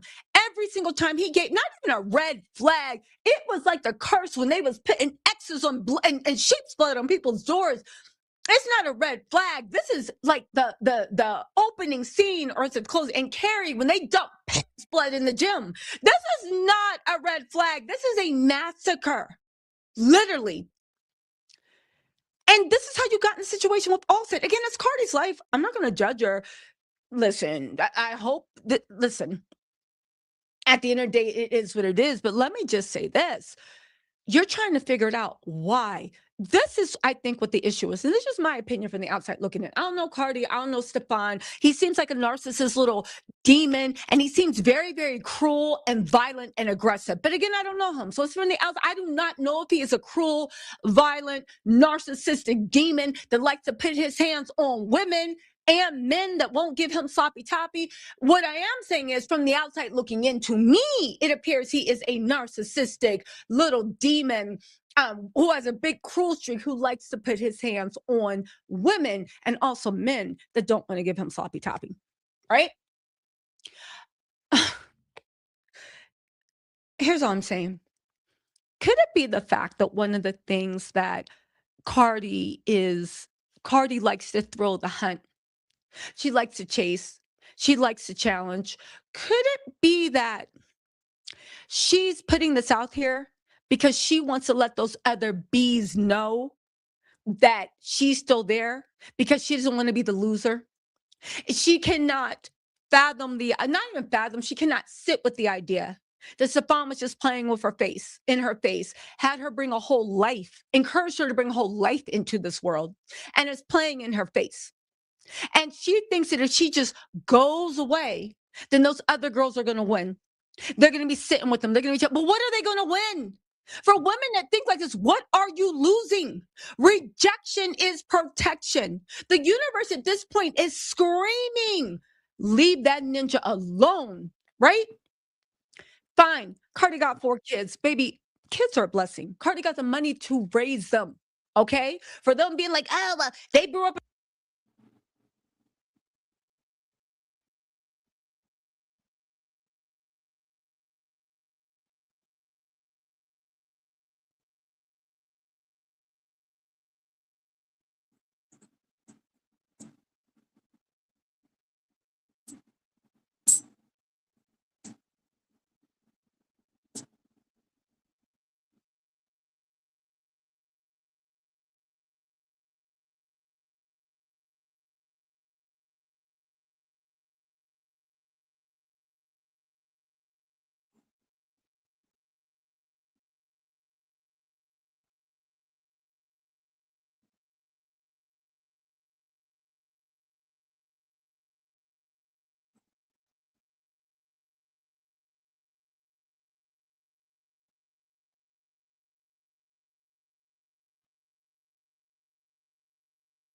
Pyrodol TV.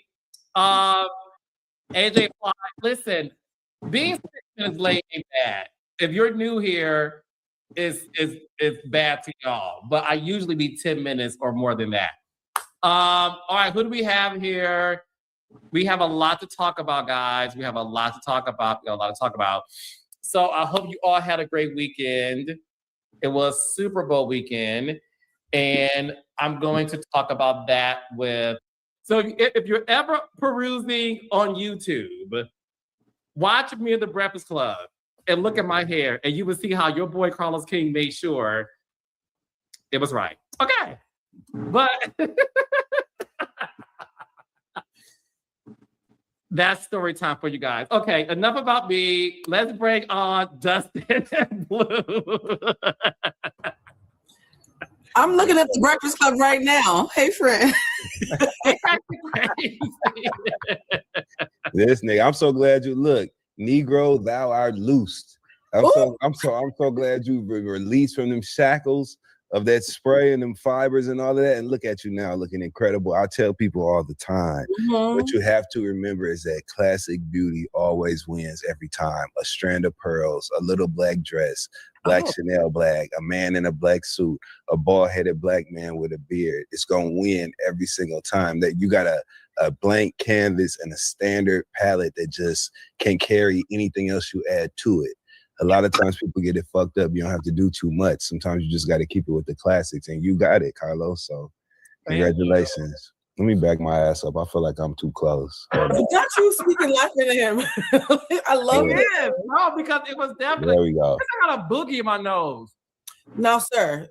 We just learned about your edges. It's a lot going on today.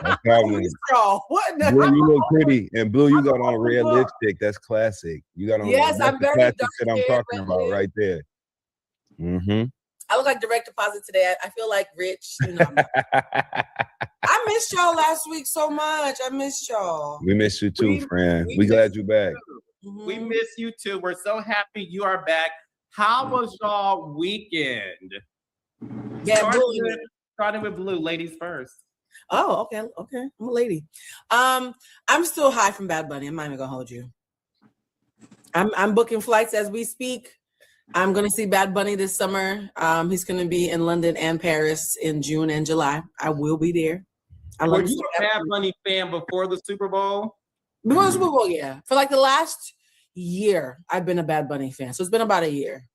And there was a lot of symbolism that I loved. A lot of people didn't catch it, but the flag that he wore was the light blue original Puerto Rican flag before it became dark blue when America took over. So like the symbolism was amazing. It was light blue. That was the original flag before they became an American territory. Lady Gaga's dress was the exact same shade of light blue. Ricky Martin, when he was singing in Spanish, I'm Cuban, y'all, so let me do a little translation.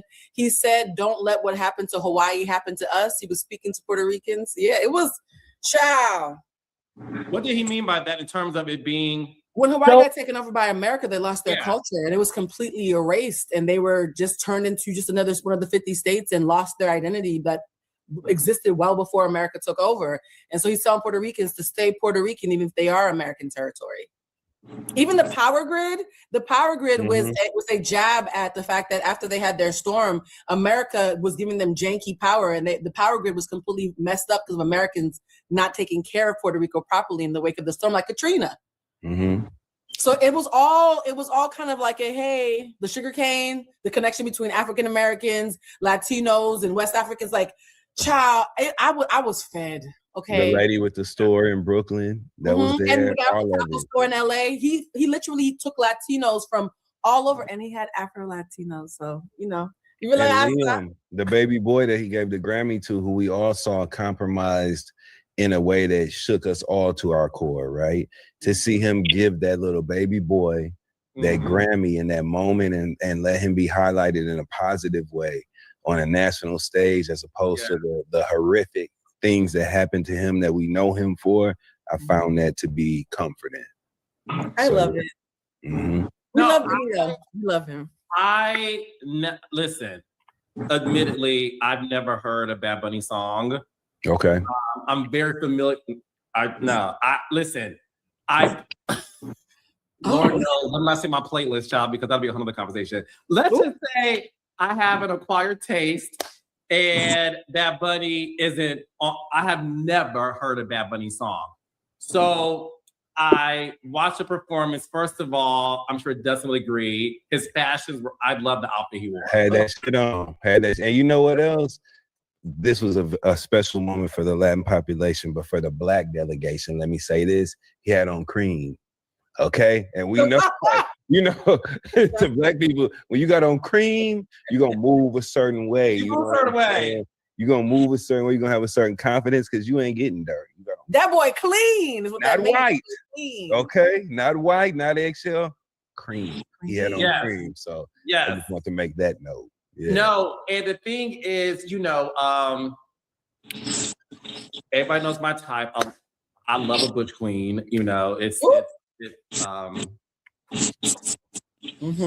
Stand in it. You saw the boys kissing on the car. The boys were kissing at the family function. No, really, Bad Bunny gives me cute vibes. He does. I'm not talking about sexuality for people run with it. No, he's fluid. He's come out and said he's fluid. He did? Yeah, he been fluid, honey. That's why the boys were kissing in the car. Not showing your titties. Put your titties away, Carlos. You just found out who he was 10 minutes ago. He said where he fluid. Wait a minute. No, he's sexually fluid. That's why he had the two Puerto Ricans making out on the car. I'm glad to know he's fluid. I'm glad to know he's fluid, but he could have been concrete. It don't matter. What I know is. Also, that's why the people are mad like that. So I'm going to put this in. I'm going to start with the scalp.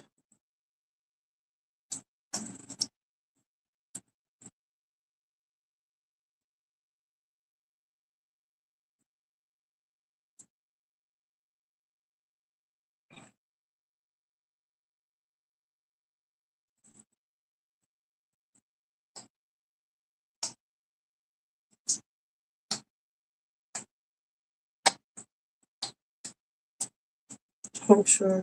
And don't overdo it because your hair is wet. And this is wet. And like I said, I had added some more honey because I thought it was too thick. It wouldn't come out of the bottle, but it's coming out just fine. All right, so it's on my scalp.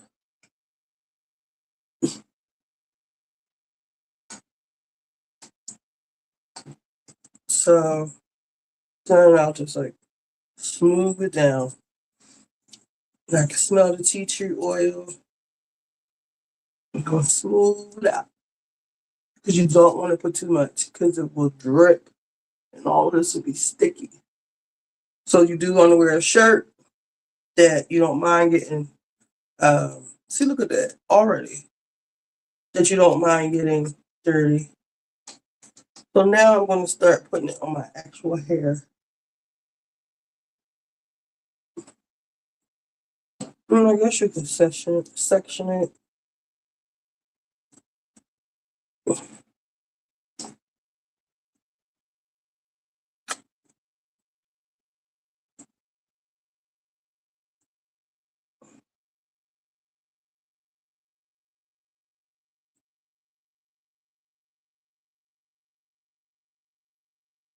That motherfucker put on the show. And when it comes to like Blue just highlighted all of the symbolism, all of the things that mean so much to our Puerto Rican brothers and sisters, all of the things that people needed to see, that his communities needed to see at this time. Like that was some serious shit. So I had a good time. I was up dancing, two-stepping and salsa dancing. And, you know what I'm saying? I was doing my thing. But let's not sleep on the fact that was a huge, impactful moment for his cultures, for all of us in the country. I thought it was incredible that he included all the people he included. I really enjoyed it. And I didn't have to know what one motherfucking word he said meant, because I could feel that bass line. I know what that means. I know what the motherfucking maracas mean. You know what I'm saying? I know all of that. So I enjoyed it. Shout out to Bad Bunny. Shout out to him. Oh, hell yeah. And Ricky Martin. Ooh, he's and Ricky Martin. And Ricky. Everybody fine, child. I was visually fed as well. I was culturally fed. I was visually fed. And I will say this too, in the cream that Dustin talked about, it says 54 on his back. That's the year his mother was born. So he also gave her a little shout out to his Another layer. I know feelings. Is he dating anybody? Is he single? We all want to know. I It could hope be so. anybody, child. We all. I hope he never tells us though. I hope he never tells us who he's dating. Yes, I strongly believe in keeping your relationship private. And just like you, Carlos, he changed his hair and got finer. So full circle. Y'all like that segue? Yes. I'm back. Blue. Blue. Shout out Bad Bad Bunny. Bunny and you came out, Carlos. I love that. Well, I do thank you for that. I thank you for that. Thank you for that. So listen, I thought it was a great show. He put on a hell of a performance, and I just thought like Dustin and you are saying, he did it for his culture. And as a Black person in America, you know, we celebrate when Beyonce performed, I believe a couple of years ago, when she wore an outfit inspired by her icon, Michael Jackson. But the song Formation, which of course was about all things Blackness and how she used her platform to also represent for her culture, and the same thing that J-Lo and Shakira did when they performed together. So I love the fact that people are using the main stage for that, you know, because it all eyeballs are on the Super Bowl. It is the most important concert stage of the world, especially for that, you know, for the year. And I love the fact that he represented his community in the best way possible. So all shouts out to Bad Bunny for sure. 135 million viewers. He made history. Yes, he made. And listen, I'm watching it again tonight. I'm gonna watch it again. Shit. We should have a little watch party. Hey. The difference between me and you, I'm watching it on mute. Okay. Okay. I'm trying to feel that bass line, the conga. Yeah. You know what I'm saying? But I understand what you're saying. Yes. It's time for a conga line, Dustin. Ooh, I need to party with y'all just one good time. No cameras. Just one good time. For real. That's the only way we finna party. No cameras, but No we finna cameras. get it in. I don't want no receipts.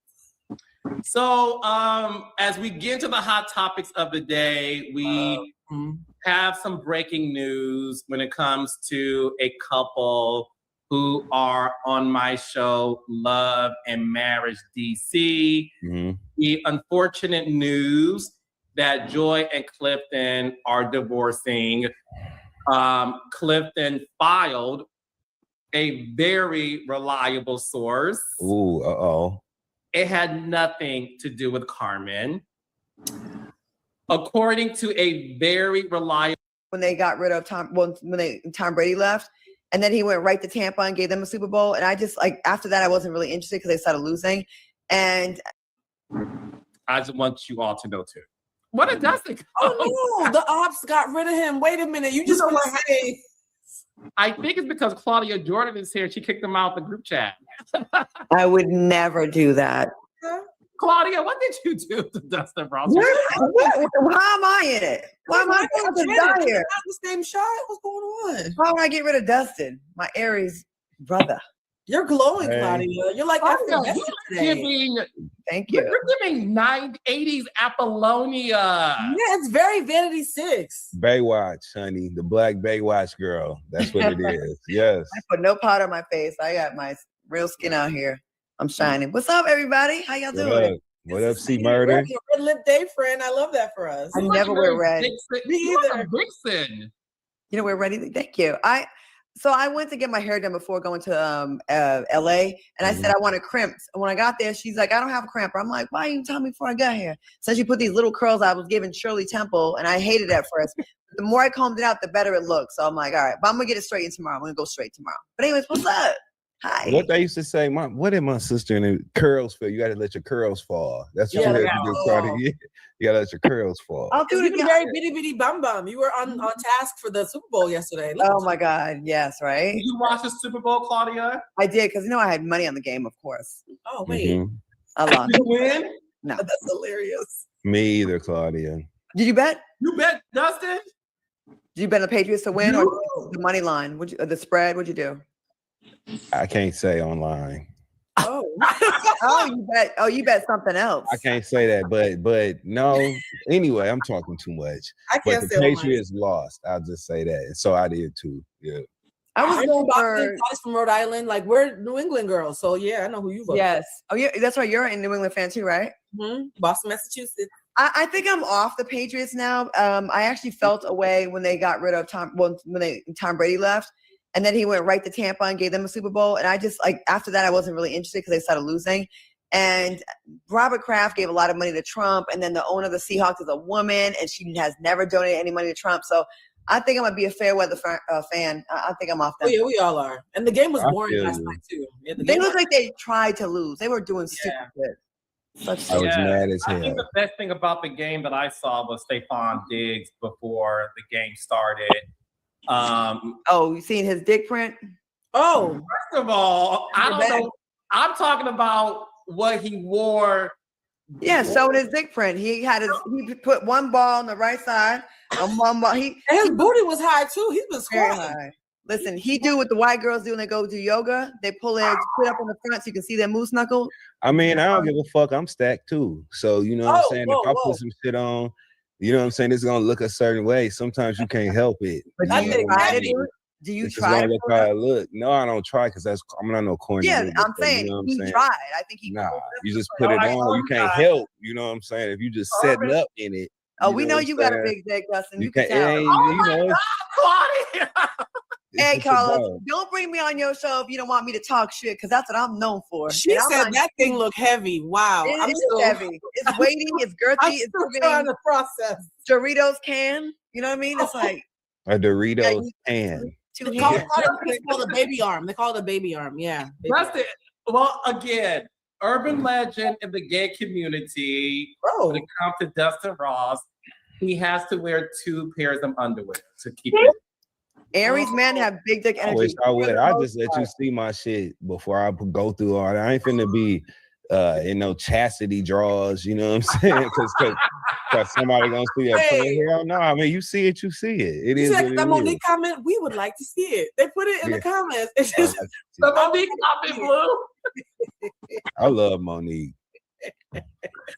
I have not, somebody said a Pringles can. I'm just saying, like, so I feel so. What my point in even saying that is that maybe it wasn't intentional on Diggs' behalf, right? Maybe that's just how that piece looked when it laid on him. You know what I'm saying? That's all I'm saying. Well, he had that shit on, and yeah. Apparently, he likes to show it to everybody. Well, Cardi unfollowed him allegedly. It's been a blocked him. She unfollowed him. back to the topic at hand, Claudia. We're talking I'm sorry. I'm bringing sex to this show every single time, and I'm going to keep on doing it. Claudia. I said I bring sex to this show. I'm going to keep on doing it. Right, Claudia, we're sex pots. We are. I might go on a date this weekend, actually, too, by the way. Oh, first date? Did you meet somebody at the NAACP luncheon? No, but people act like I can't pull them. When I do, I pull them, and they be fine as fuck. Okay. Well, your roster, I told you, of all my girls, Raindrops, I told you Dustin's urban legend, Claudia Jordan's urban legend, which is true. I can second that. Of all my girls, Claudia's number one of the best roster I have ever seen. And I let people say she can't get a man. I'm like, keep on talking. While you saying this, your daddy's in my DMs, okay? If you are privy to that information, you will literally be wild. And it just is what it is. And I think it's so dope. And that's why I don't be wanting you to say nothing to them motherfuckers. No, don't say nothing, Claudia. Because you ain't got to. You know what I'm saying? Your shit is lining up the way it lined up. You see the glow? I keep a glow. I ain't never not had a glow. That's true. And they be cool. I don't even care. And they be cool, Claudia. I don't want to, you know. But I've been around people that you dated that I felt really fun and really cool energy, like just cool, you know. A gentleman. Times. It's not just been one person either. It's been a couple people. You made good choices in that department. Well, how about you? I know Blue Pool. You should talk about Claudia. I know speaking English. I know speaking English. Oh no, what's happening? This is a very attractive group of people that I have on the panel. So no, you guys, listen. I've seen Dustin's roster. Really? Oh yeah, Dustin. That's Lowe's. There was last story. That was the one that I was like, Dustin.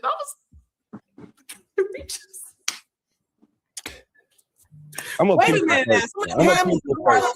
Dustin, in the words of Phaedra Parks. No, in the words of Phaedra Parks. Now this you on point with. No, I'm a people person, so I like to connect.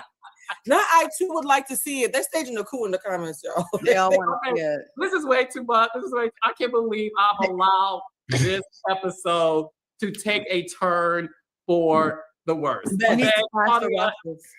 Claudia's sex spot energy just came on this screen, and I don't know what happened. But Claudia, you look the fuck good. Yes, you do, friend. Oh, Claudia, keep that hairstyle.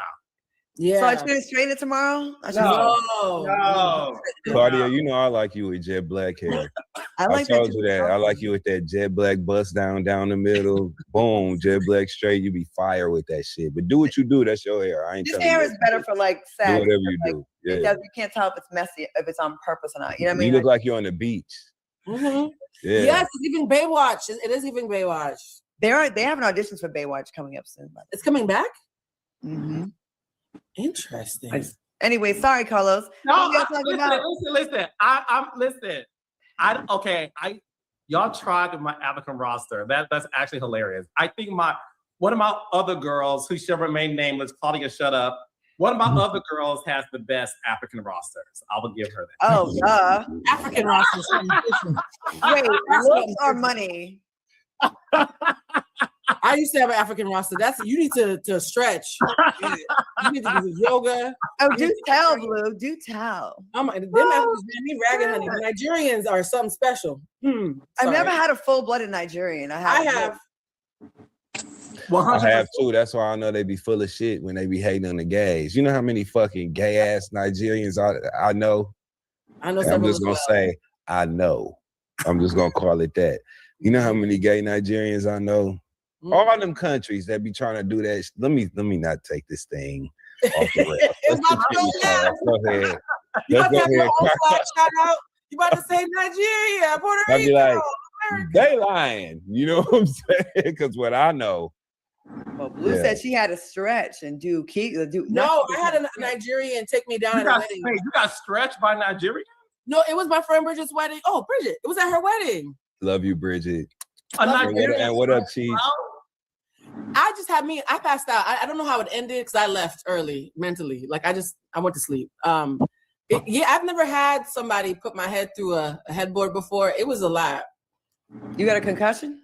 At her wedding night, like it was in Jamaica. How are you gonna have a bunch of attractive people in Jamaica for your wedding and have us be single and have Ray and nephew by the bottle and think people aren't gonna? Everybody was getting some at the wedding, child. It was I hard. definitely would have been doing the butterfly butt naked. Same. Oh, it was Montego Bay. It was the best wedding ever. We're trying to do a reunion for the wedding.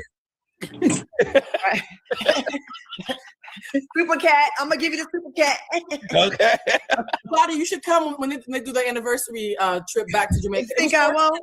I will use a buddy pass. 420 in Jamaica with a bunch of attractive people. What do you think's gonna happen? I'm 11. If I'm in Jamaica on 420, I'm going For a to wedding. levitate. I'm a levitate on camera. Sorry, excuse me. Let me tell you, listen, camera. I love Caribbean men. They are freaky. They are sexy. They are packing. They are fine. They got little waist. Big. I mean, they are. Wait, little waist. What? What's happening? Their waist is like this, and then all their weight is in the front and middle. You're right, especially the tall, skinny ones. Yep, you're right. Oh my goodness, I want to brag so much on him right now because y'all would know who he is, but I'm not gonna say it. Just know it. Can you text us in the chat? Can we know? Let's go to Jamaica and get KFC. I heard the KFC in Jamaica was all that. Dustin, I wanted to get KFC, but I was so hungover from what that man did to me that I missed my flight and couldn't get it. See, that's the whole reason to break up right there. The motherfucker made you miss KFC. Let's get into it. KFC over some big. And if we in Barbados, Chef Ed. Okay. That Chef Ed chicken is delicious. Okay. Anywho. All right. Listen. Okay. Raindrops. Welcome to reality. Okay. Now getting back to the agenda of the day. This panel is hilarious. Okay. So I'm glad we're laughing because the second topic of the day is we have to get into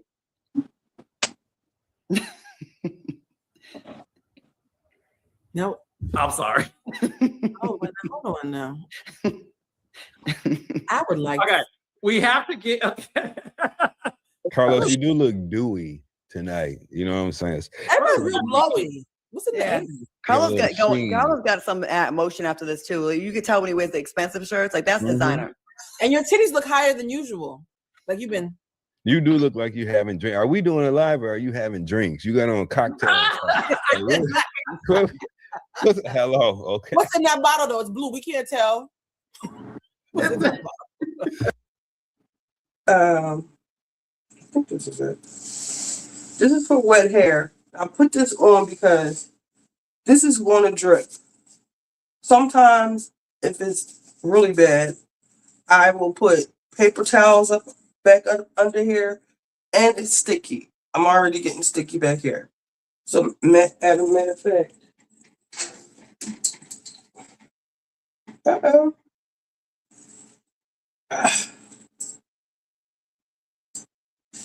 just gonna wipe this down now.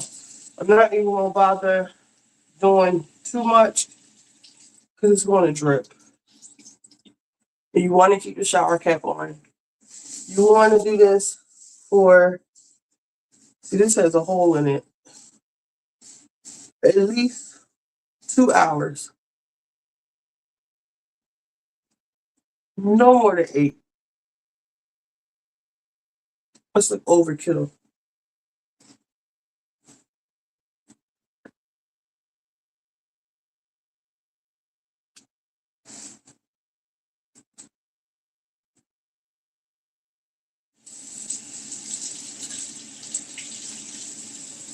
But I can already feel like you can see my definition and my curls and stuff already. That's from all the oils and all the stuff I use in it. I can smell the tea tree oil. And this will be good for my flaky scalp. That's why I started with my scalp. And because my hair is long, I try to knot it up in the back. So as it falls, I'll still get, like, if I keep it on top, it's just all going to drip. But I put them down. I guess I could have put them lower. I probably will. But I have to secure this because they don't last on my head. Maybe I should put my, this is going to fall off.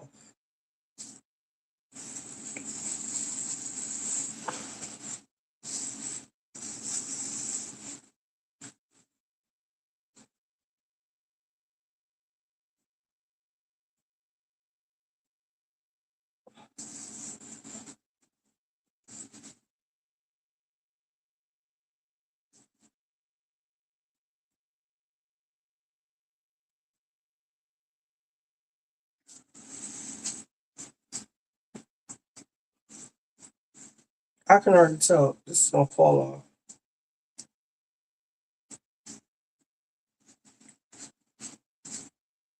So I'm just going to take this off now. It's slipping already.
Nothing is where it's supposed to be.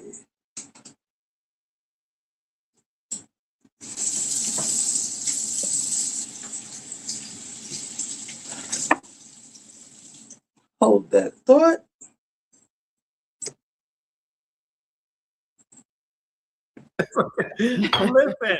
Listen, I'm drinking H2O. Now, with all of that being said, as we're talking about Bad Bunny and how all of us adored his performance, unfortunately, there were a few people who did not like it. And the first person who I want to bring up is former Real Housewives of New York City star Jill Zarin, who recently announced last week that she, along with Ramona Singer, Luann, Sonia, Kelly Ben-Simone, they're doing a new show for E, not for Bravo, but for the sister network E, called pretty much, I think it's called like The Golden Years, where they're following these former New York City housewives as they live in Palm Beach, Florida. So Jill Zarin went on Instagram after Bad Bunny performed and said that she did not like the performance. She wondered where all the white people were. She was saying that it was a political statement. She made some very disturbing comments. I want to hear from you guys. What I will say I'll start by saying this. Listen, what Jill said to me was disgusting. It was abhorrent. It was demeaning. You have this man who is honoring his culture and he's doing it on the main stage. And instead of looking at the world you live in, right, you can't even for 14 minutes celebrate a man who is honoring his culture, who's honoring them, who's making statements based on his experience. And for you to live in your privileged palace of Palm Beach, and you're wondering where all the white people are. Imagine what it feels like to be a minority in America. We wonder where all the Black people are, or the brown people, Hispanic, Asian, all the races. And what you experience in 14 minutes, we experience every day of our lives. I've experienced being the only Black person working for a franchise that made you famous, okay? So the fact that you would take your privilege, and not only did you decide to record it on your iPhone, you even had the audacity at your old age to say, my daughter told me to not post this, to get off the phone because I may get canceled. Y'all tried to cancel me before, did it? Your ignorance is disgusting to watch. You don't have to worry about the world canceling you. You need to be more concerned about whether or not people are going to A, tune in to this new show you have, or B, if you're going to be on the show at this point. I'm so sick and tired of people being so public with their disdain for anybody honoring them who's making stickers where they're following these former near. With all of that being said, as we're talking about Bad Bunny and how all of us adored his performance, unfortunately, there were a few people who did not like it. And the first person who I want to bring up is former Real Housewives of New York City star Jill Zarin, who recently announced last week that she, along with Ramona Singer, Luann, Sonia, Kelly Ben-Simone, they're doing a new show for E, not for Bravo, but for the sister network E, called pretty much, I think it's called like The Golden Years, where they're following these former New York City housewives as they live in Palm Beach, Florida. So Jill Zarin went on Instagram after Bad Bunny performed and said that she did not like the performance. She wondered where all the white people were. She was saying that it was a political statement. She made some very disturbing comments. I want to hear from you guys. What I will say I'll start by saying this. Listen, what Jill said to me was disgusting. It was abhorrent. It was demeaning. You have this man who is honoring his culture and he's doing it on the main stage. And instead of looking at the world you live in, right? You can't even for 14 minutes celebrate a man who is honoring his culture, who's honoring them, who's making statements based on his experience. And for you to live in your privileged palace of Palm Beach, and you're wondering where all the white people are. Imagine what it feels like to be a minority in America. We wonder where all the Black people are, or the brown people, Hispanic, Asian, all the races. And what you experience in 14 minutes, we experience every day of our lives. I've experienced being the only Black person working for a franchise that made you famous, okay? So the fact that you would take your privilege, and not only did you decide to record it on your iPhone, you even had the audacity at your old age to say, my daughter told me to not post this, to get off the phone because I may get canceled. Y'all tried to cancel me before, did it? Your ignorance is disgusting to watch. You don't have to worry about the world canceling you. You need to be more concerned about whether or not people are going to A, tune in to this new show you have, or B, if you're going to be on the show at this point. I'm so sick and tired of people being so public with their disdain for anybody who doesn't look like them. And for you at your old age to say something with your platform that is so demeaning to the very people who worked on your show, I would love to talk to Ebony K. Williams. Hello. Black woman on the Real Housewives of New York City. Imagine how she felt being the only one. Not for 14 minutes of you watching it through your fucking TV screen. Imagine her living that life every day for 3 months of filming, dealing with microaggressions. I had to, on my own podcast, apologize to Ebony K. Williams for looking at this show for entertainment and allowing her to tell me about her experience and being like, oh my God, I had this all wrong. And I publicly apologized to Ebony K. Williams, as she was the first guest on this very podcast that is watched by and listened to by white people. Blue said to me last year, Carlos, I haven't had so many white people hit me up saying, I heard you on Reality with the King. The white folks love you, Carlos, right? So the thing is, we live in a world where we try our best to be inclusive. And what you did, Jill Zarin, was so divisive. And I unfollowed you today, okay, because of your ignorant ass statement. And you will not get any viewership from me on your new show.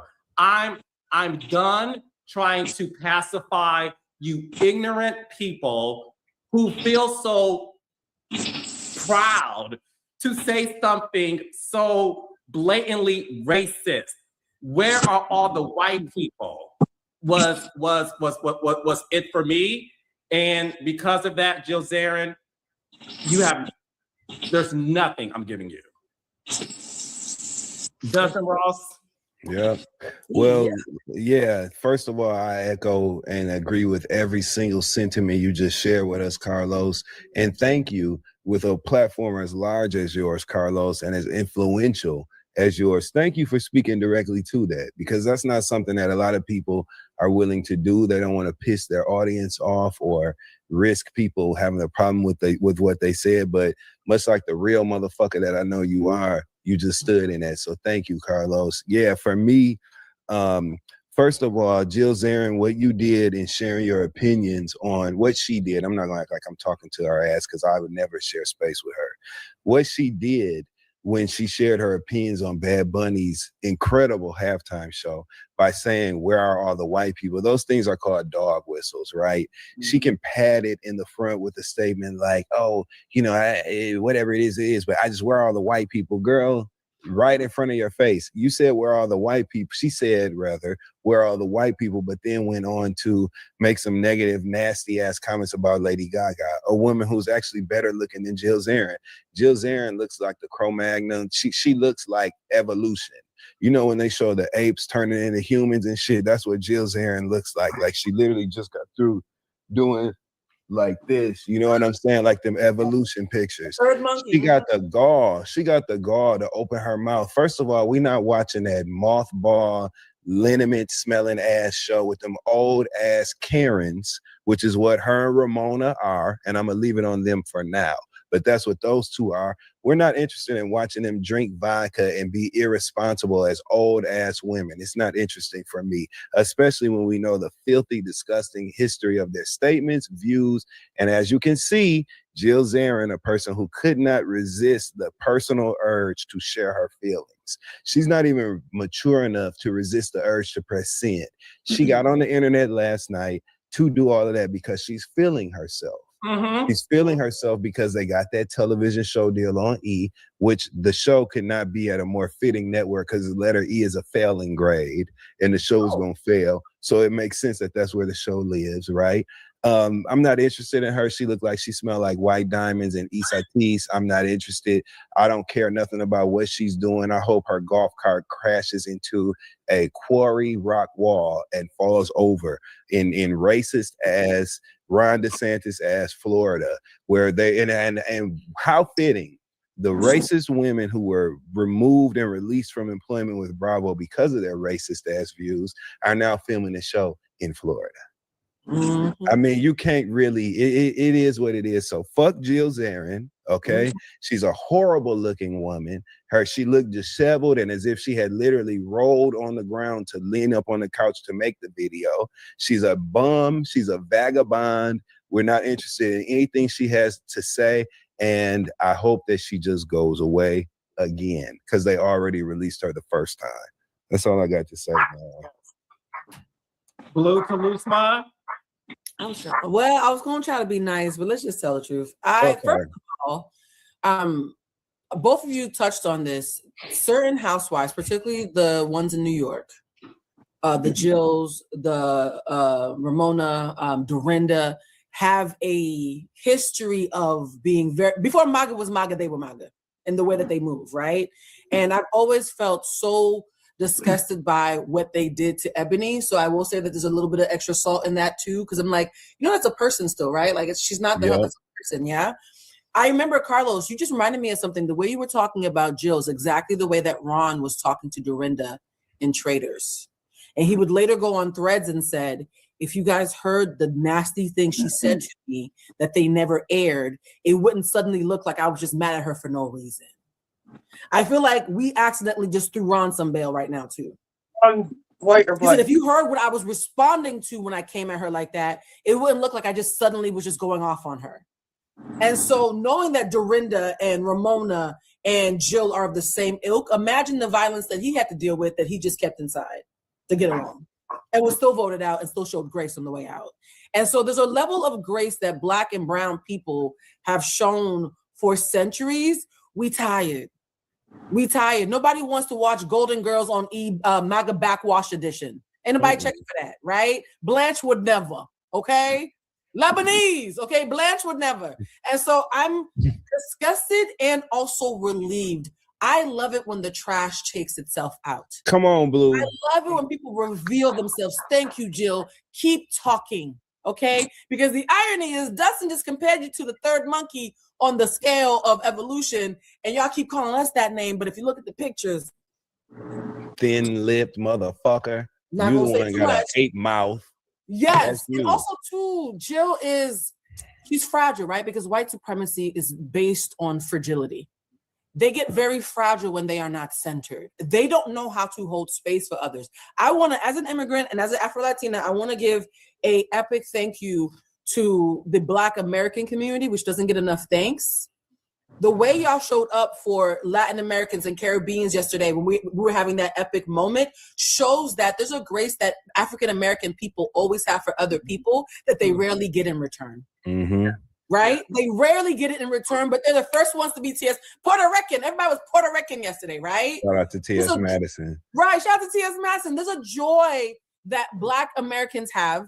There's a joy for me as somebody who is a Black American, but also Latin American, seeing the Black and brown community come together like that. Yes. What really triggered her, because she was like, if they realize that they have more in common than apart, they might realize that we're the shared enemy, and suddenly they're going to come for us and the things that we didn't even earn but stole and said was ours to begin with, right? So white supremacy and its fragility doesn't ever surprise me. Jill, I'm so happy you canceled your show before it aired. Who was really sponsoring this? Geritol? Like, it was all a bad idea, okay? Let's just not and say we did. Keep talking, ho.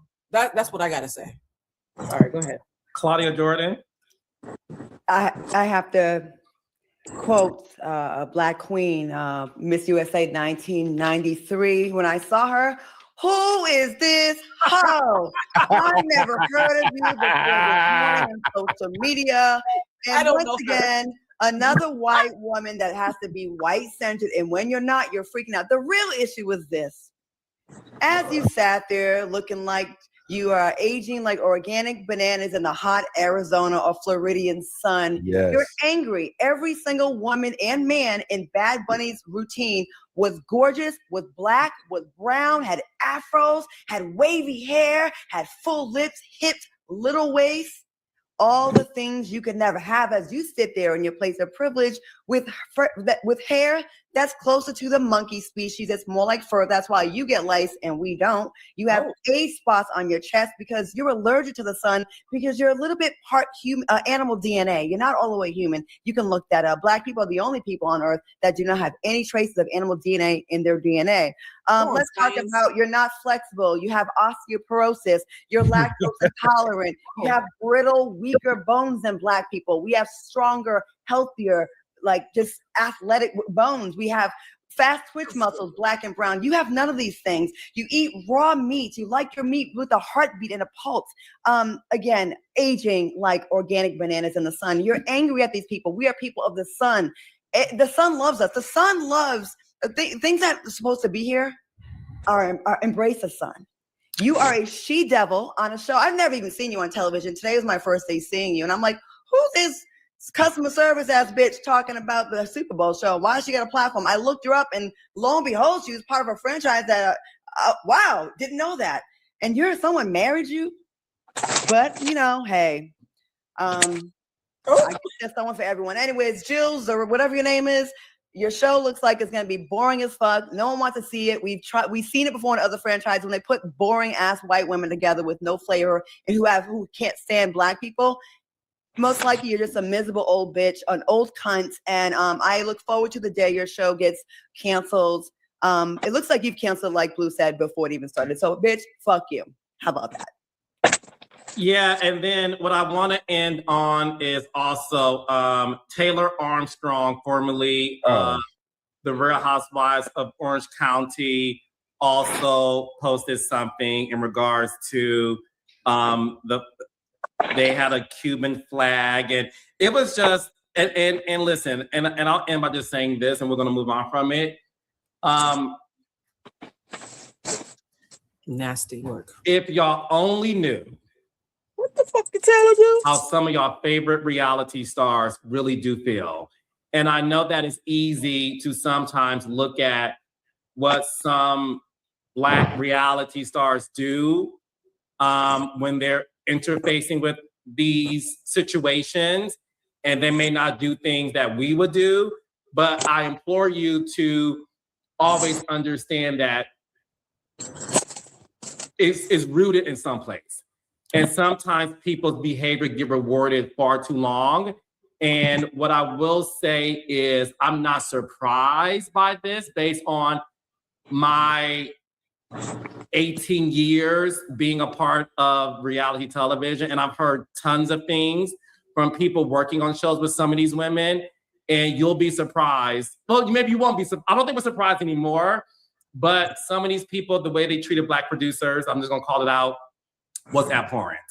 And I agree with all of you when you say, like, actually, thank you for showing us who you really are. And Taylor Armstrong, I unfollowed your ass too. I'm not. I don't know why you was following her funny looking ass in the first place. We've been over her for years.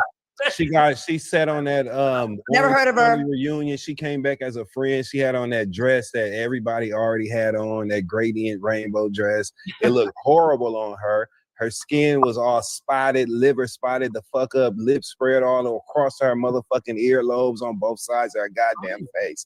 Hair stringy, split ends, loud mouth, horrible home, horrible backstory. If you look into what happened to Taylor Armstrong and that husband and his death, it was horrible things attached to her and her story. So her even being able to come from the ashes of obscurity, okay, in the OC and show up in the OC on that show, transitioning from Real Housewives of Beverly Hills, which she never had any business being on. She wasn't stylish. There was nothing aspirational about her. If anything, Taylor Armstrong only showed us a life we don't want to live.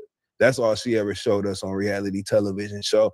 She got the gall to put herself over the face of a gladiator from that movie when she literally looks like she was in that movie. Bleeding heart sentiment, fat lips, blew up lips, horrible plastic surgery, emaciated, thin, horrible looking, neck snatched, wretched, pulled neck, looking horrible, like somebody put, she looked like somebody put a lemon wedge and some kosher salt on her asshole and took a dirt devil and put it on the hole. That's what she looked like. Like they just sucked everything out of her motherfucking ass. So we're gonna talk about people. We living in a time, this is funny and all of that other shit, but we living in a time where it's literally about good versus evil and right versus wrong. Yeah. It is not hard to be a kind, compassionate person to others in the world. It's not hard to understand what other people are going through and figure out how you can help and make things better. That's a conscious choice that them ugly ass motherfuckers like Jill Zarin and Taylor Armstrong are choosing to make when it comes to being hateful and supporting these horrible views and not wrapping your arms around each other in community, no matter what you look like, because that's what we need right now. So that's why I don't give a fuck about saying Taylor Armstrong looks like a Marlboro cigarette. That's why I don't care I have about. one point to make for Claudia, who doesn't know who Taylor Armstrong is, and for the And audience. thank God for that. For the meme, there's an infamous meme of a gaunt-faced blonde woman screaming and pointing, and the other side of the meme is a cat looking surprised. Oh, her. I love the cat in that meme. Well, the cat, yes. Taylor Armstrong is the gaunt, crypt keeper-looking white woman on the other side of the cat meme. Also, the phrase that comes to mind is that equality feels like a loss when you're used to being in a place of privilege. So us being human makes them feel like they're losing something. It's a direct conflict for them. I just don't get the arrogance. When you have it all, allegedly, right? You're still finding a way to like, well, what about us? Like, y'all are everywhere. Where are the white people? You left the caves. You left Europe. Their Viking ancestors left the island to go beat up everyone and take everybody's land because your land wasn't fertile. And you everywhere. Like you won't be happy until no one has anything else except y'all. And then when you get that life you want, you're gonna be bored out of your mind because you can't have Taco Tuesdays. You can't have soul food. You can't do Soul Train lines because you have no culture. And you're mad at people that do. Like, just like, I'm not Latino, but I was happy that Latino people have been so under attack this year, of lately. They had their moment. Just like last year was our year. After the election, we were devastated, right? And we had a very Black Super Bowl, and it helped our hearts just a little bit. White people, when you guys are the minority, hopefully by 2045, and you're oppressed, if you are, okay, if the good Lord sees it to be that way, then maybe we will have some empathy and be like, oh man, let the white people shine. Where are the white people? But y'all have a monopoly of everything. So calm the fuck down. You're fine. And you're rich. And you look like that. Okay, sorry, Carlos. I know we've been reading this. No, it's okay. Now, one more thing since we fucking talking about it. All this chatter about not liking the Super Bowl performer. Oh, it should have been Chris Brown. Shut the fuck up. And it's not up to none of us to pick who the Super Bowl performer is. Of course. Hell, I wish Betty Wright would have did the Super Bowl halftime show. We was picking who we like. Put Keisha Cole up there. You know what I'm saying? But we're not making those choices. There's nothing wrong with enjoying the show. Allow yourself to be entertained by some other shit. You don't have to like it. It doesn't mean that something wrong was done or there was an egregious act that took place by installing him as a Super Bowl performer. Enjoy the show or take your ass in the kitchen and get a drink like everybody else and come back to the game after the halftime show is over. It's not your place to say what you thought and who should have been. It's not up to y'all. Somebody you like, it's somebody you like. If it's somebody you don't like, let that be it. I'm sick of motherfuckers, man. They had the White Bowl, the Turning Point Bowl. I watched it. It was basura. It was trash. It was so very bad. sad widow of Charlie Go Clark. to hell. Go to hell. So Go to sad. hell. I'm so sick of this bitch and fireworks. For the streets. For the streets. That lady's that's the happiest widow I've ever seen in my life. Well, like I said, as a person who never heard a Bad Bunny song, I thought he did a stellar job, and I enjoyed all 14 minutes of it. Yeah. Moving on to another topic, Oh Lord.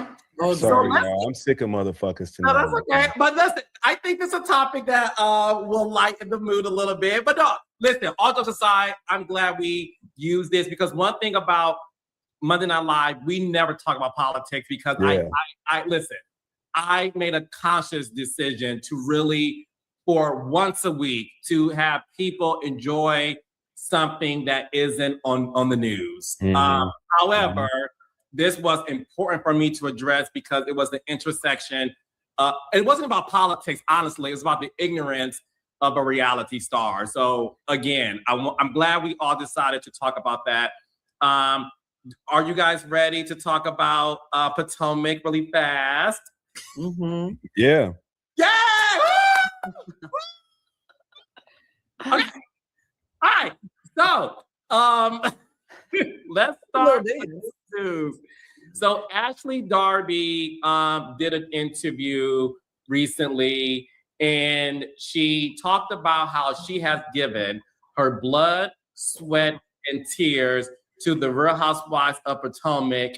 And when asked about people saying that she doesn't have a storyline, she said that she does film things with storylines. It's not her decision on what gets shown. However, she did say, so for those who think I don't have one, she doesn't care what you guys think. Claudia, a lot of people, there's a lot of people who are demanding that Ashley Darby is either demoted to a friend of or just off the show. They feel like her time is up. You know, they appreciated what she brought to the show, but they feel like she has nothing to talk about, and they don't give two shits about who she dates, nor what's going on with her mom, Sheila. Damn, how Sheila catch a stray? I know. Oh, Sheila. Unpopular opinion. You know, I'm new to the comic. I just started really watching it this year. Okay. She doesn't bother me like she bothers other people because she's a shit starter. And if if someone wasn't stirring the pot, we'd be like, boring. We need someone to stir the pot. So that's her role. Her role isn't to have the A character. There's the A cast and the B cast. I think she's more in the B cast. I don't think she's a friend. I think she's there to stir the shit up and kind of be petty. She backs up Giselle. There's a place for her there. I find some of her antics entertaining. I could see if you've been longtime viewers of the show, maybe you have a different opinion, like, oh, I didn't like in season 3, she did this in season. I don't have that. I'm just talking about this season. She talked her shit, and if she didn't talk her shit, people would be mad that it's boring and it's kumbaya. And if they do talk that shit, she don't have a storyline. We don't know what gets left on the editing floor. I don't know. I do think we have talked about some of her antics, fucking with her friend, the friend's son. That was wild. She does try a lot to be the sexual person. Yeah. But again, it's a reality show. In real life, would it be annoying? Probably. But it's TV, so I don't take it as serious. It's your first season. We can tell you're not used to her. She's a one-trick pony. That's the problem, Claudia. So you're watching her one trick. Next year, you're going to watch the same copy and paste, watered-down version of the same antics. That's why we're tired. And that's the thing about Ashley is she's unoriginal. She's transparent. Here's the thing. Giselle can be unoriginal and transparent, but there's a fun about it in a weird way. You know what I mean? Like, Giselle is almost like a cartoon character who's in on the joke. Ashley takes herself seriously in ways that are cringe. Like when she's trying to go to Marcus, when she's trying to pretend she can dance and sing, it's like somebody invited you to their kid's recital and you can't go home. And nobody bought tickets for this play. Like, we bought the chocolates, we donated to the Girl Scout. Where's the cookies at? Can we go home now? Go to Marcus. Oh God, stop. I just can't. I'm tired. We're being polite with this lady. Send her home. What is it? Cherry blossoms, peaches, a fruit cocktail, something. Go home. And you look better as a man. So here's the thing. If she was on Drag Race as like a guest, like co-star or whatever, that'd be fun. Okay. But Ashley's pretending to be for the gays and doing a little thing, that's fun a little bit until she pretends she is gay herself, which we don't believe that, babe. But like, stick to the old man and the rivers and the lakes that you were used to. You had a good run. Sis. Mm-hmm. Dustin Ross. Yeah, I'm actually gonna side with my sisters on this one. Both of y'all, Claudia and Blue. I'm with Claudia. Ashley's antics, although they might not be, my choice or my, favorite, they're relevant and they keep the engine moving and running when it comes to the Real Housewives of Potomac. That's why she's been there from day one. Mm-hmm. So I think that Ashley has avoided a lot of conversations that would really ground her with the viewers and really allow us to really crack through the facade of entertainment that she brings. I would love if she comes back next season, which I feel like she will, because honestly, there's no reason not to bring her back. If she comes back next season, I would love to see Ashley asked about her personal constitution of blackness on camera. Mm-hmm. I would like to hear Ashley asked about how she feels about being a biracial woman and shit. And I would love to see her expound on that and really define what her constitution of blackness means to her beyond using a black colloquialism when she sees fit. Things like lying ass hoe or hating ass bitch, the things that she says that are colloquialisms, right? But they don't align with everything else she brings to it. We've never really seen her date a black guy on this show. I know she dated a black guy on Love Hotel, or she entertained the advances of a black guy on that show, but we ain't seen that on Potomac. And we've never seen her have a conversation with her family, her mom, Uncle Lump.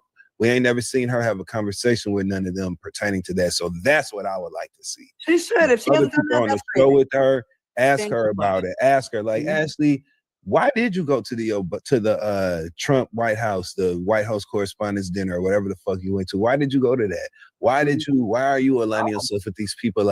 What's up with you and your blackness? I would love to see that explored. If we do that, there's your storyline. I would definitely ask her about that. I I do not like a biracial girl that does not claim the black side. I do not like that at all. That pisses me off, actually. So Claudia, all she does is stand outside her white daddy's house and tells him to come out. He's like, just come out. I'm not going to beat you up. And that man never comes out. That's all we've seen about her family in that way. I would like her to show as much of an investment, to Dustin's point, in being with her blackness. So it sounds like she has the things there to have like quite a storyline if she would be open to that, because that would be a whole bunch of conversation starters right there.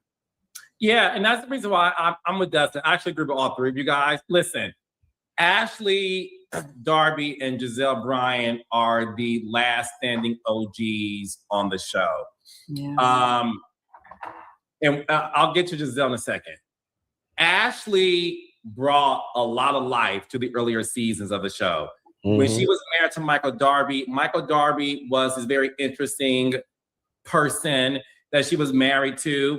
But it made the show great because it was something you never seen. She's a self-admitted sugar baby, right? She only dates wealthy men, and not only just wealthy men, they have to be extremely older than her.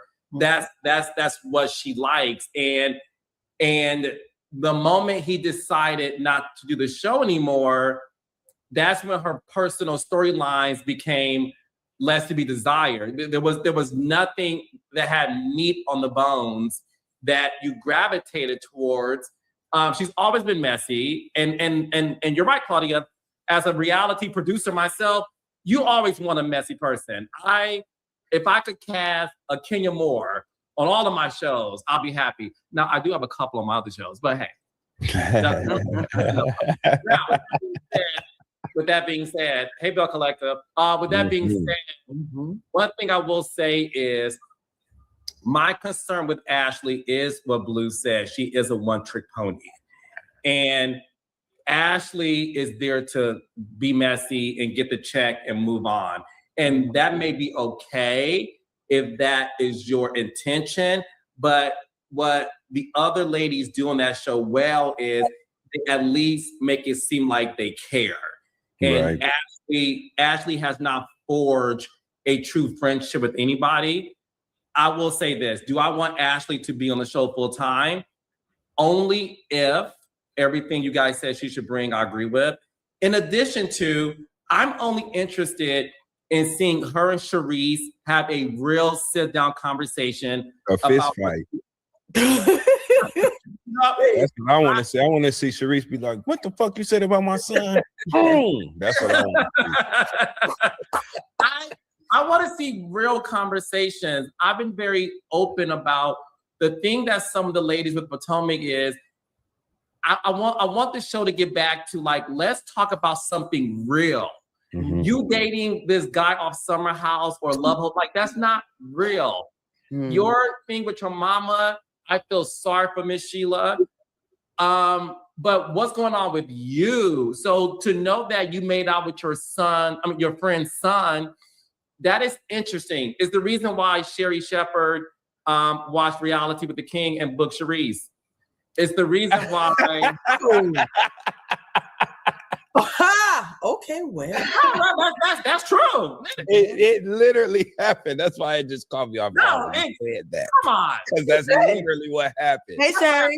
Hey, Sherry. Hey, Sherry. Hey, Sherry producers. I love y'all. But my point is saying that was more so like Sherry Shepherd contacted Charisse because my interview with her, she exposed a lot, and everybody had, even Dustin and Claudia and you, Blue, we all have strong opinions about it. So my point is, I don't have a strong opinion about anything Ashley does. But this one, I'm like, I want to see this. So my thing is, bring Charisse back for a few episodes. I want the season to be started with Charisse and Ashley one-on-one. I want to see Giselle confront Charisse for saying, you align with other women to get me kicked off the show. These are things we want to see. We don't want to see Hazing the new girl. We don't want to see y'all being Wendy's business or Karen's business. That's fine, episode 4 through 8. But let's jumpstart this show with some real storylines. And that's the only way I would want to see Ashley back full time. 100% agree. We just produced the whole next season. Like somebody like a check or something. That's just that. Speaking of Giselle, her and Robin's podcast, Reasonably Shady, they taped their episode to where they talked about Karen Huger's interview. We talked about it last week, Claudia and Dustin. Blue, you weren't here. We'd love to get your thoughts. But first and foremost, Robin felt that Karen had no real accountability. Robin felt that she wasn't open and honest truly about her alcoholism. Robin felt that what she wanted to hear from Karen was, drunk driving is bad. I should have never got behind the wheel. I could have killed somebody. That's what Robin would have wanted to see. And she felt that Karen, who she said, we know a lot about Karen, she just felt that Karen wasn't holding herself accountable for the drinking. I want to start with Blue only because we did not get your thoughts on the Karen Huger one-on-one interview. What did you think about that? And then do you agree with Robin?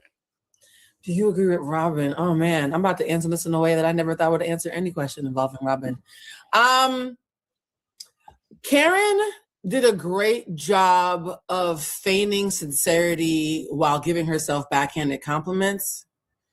It was like, oh, I'm so sad. By the way, these braids, all the girls took a chunk of hair and braided their hair, or, oh, I tried to be everybody's mama, or, I didn't want him to watch that video. I didn't even watch that video. I should have listened to my lawyer. What's in the video though? Can we talk about what's in the video? It's like the water was swirling the toilet bowl, but nobody ever flushed. I kept waiting for somebody to flush it. And so it felt like a tease. And the irony is the same thing that Robin's saying about Karen, we all said about Robin when it comes to Juan. So I guess it takes one to know one. That's awkward, huh? You suddenly understand nuance and accountability, Robin? What happened all them damn seasons? Because the man apparently went to the hotel and then let me stop. Anyways, I'm back. I'm back. You mentioned Robin, I was triggered. So I'm just going to say. I do not need another confrontation with Robin. I'm teasing. She can confront me. So I would just say, Robin, I agree because it takes one to know one. Huh. Dustin? First of all, I was lucky I wasn't here last week. Sorry. Here's the thing. Karen was dead ass wrong for getting 4 motherfucking DUIs, okay? She endangered a lot of people on the road, including herself, others. It was egregious for her to get 4 DUIs, and she served her time that she deserved, right? And that's the end of that story, right? But that does not negate the fact that is so rich coming from Robin fucking Dixon to demand accountability or direct speech to an issue when Robin filmed an entire season of The Real Housewives of Potomac and ignored a breach in her marriage covenant. Okay. With quote unquote receipts, since y'all digging online ass niggas love that. You know what I'm saying? She even had those and ignored it. And then had the gall and audacity to sit on that couch and put it, because she was sitting on the couch on her phone when she did it, and put it behind a paywall on Patreon. I was actually the bartender on Watch What Happens Live. My baby Ebony K. Williams was the guest when Robin had to answer to that. When Andy they had to literally bring her on Watch What Happens Live to get her to speak directly to an issue that she withheld and purposely shielded from the show for an entire season. So for her to open up her mouth and say that Karen should be accountable for whatever the fuck, or she didn't like Karen being evasive, Robin, you literally have spent years being evasive and vague when it came to whatever that was going on between her and her husband. So it's kind of misaligned. You know what I'm saying? I love the fact that Robin was not afraid to share her opinion about it. That's the things that make a great housewife, right? So love Robin or hate her, she was able to have an opinion, and we're talking about it, right? And a podcast host. Yeah, great podcast host for sure, because she's not a housewife no more. So you're right. Great podcast host. Incredible talent on that show that's in its whatever year this is. They've been doing it for a while. However, it just is misaligned because ain't no future in your front. And Robin, to quote the great MC Breed, you are a person who literally has ran away from accountability, from definitive speech, and all of those things for years. So much so you wouldn't even get out the damn bed on the camera, okay? And now you got the gall to try to demand that from Karen. It's just not right. That's all. Apollonia Jordan. I'll have a different stance because as someone that speaks on other people's lives for a living, if I had to qualify what I can and cannot say about someone based on whether my life has been perfect or if I made good choices, I probably wouldn't have shit to say about anyone. Well, and I think two things can be true at the same time. I think that you can have had a fucked up past or you could have made your mistakes, hence why you can actually now speak on accountability. Because once upon a time you weren't. And I'm a little more open-minded or color naive. I actually, I know a lot of people don't like Robin. I love how she's showing up on this podcast. You know what I mean? And I love that. I love that she's like, you know what? I know people probably gonna come for me because of my past and me not being held accountable and me not being taking accountability. But even with that being said, I'm still going to stand on business of what I think about this situation because the podcast, the subject was not about her. Right. It's not about her and Juan. It's not about how she let him play in her face. It's none of that. And but none you of what you did though, Claudia. You still worked it in because you're a good podcast host. So podcast hosts, even Joe, all the podcast hosts will say, I know it's rich coming from me, y'all, but I should know. You just did it right there. You just did the thing that she didn't do. I did, but I guess I'm a little less judgy because I've asked people to forgive things of my past and not look at me as you are not qualified to speak on A, B, and C because once upon a time you did this. And I would hope that there could be that, like, we can have more grace. I do understand. And I'm just coming on this season. Okay. There you go. Right there. I am. I'm fresh eyes. And my only experience with her is I went for drinks with her after Watch What Happens Live. I liked her. I'm not invested from the show. I'm not mad at her from the show. I also understand people hating you or not liking you based on your time on a reality show. In this case specifically, it's relevant. And that's the only thing, because I'm with you, Claudia. Literally, we're in the business of opinion, and people are not always going to like what we have to say. And some people will feel like we don't have a place to even form an opinion, right?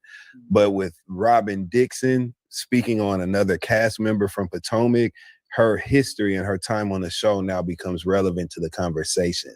And in her case specifically, it was so extreme. The effort to circumvent accountability was so extreme and so blatant on her behalf. Knowing you as a person, Claudia, had you watched the previous seasons of RHOP, you would understand why people are like, I know your ass ain't saying of all it. people. You would get it. But from where your perspective currently, totally get it, totally fair, and actually agree with you. My perspective is just different because I've seen her. I know the history, and that's where that comes into play. But yeah. And also, and I see some of the comments, I'm going to be on the side of the light skin. Yes, because I agree with everyone because they're like, that's lazy. Okay, I will say this. There is a difference to me. There's one thing, whether shit is personal to me, the way my husband's playing in my face, embarrassing the fuck out of me, and how I choose to handle that, that is different than speaking on someone that could have killed many people. And I just think it's different. I really do. I think it's apples and oranges. Yes, accountability is accountability, but I do think it's two different things. And I actually agree with everything she said about Karen, and I like Karen.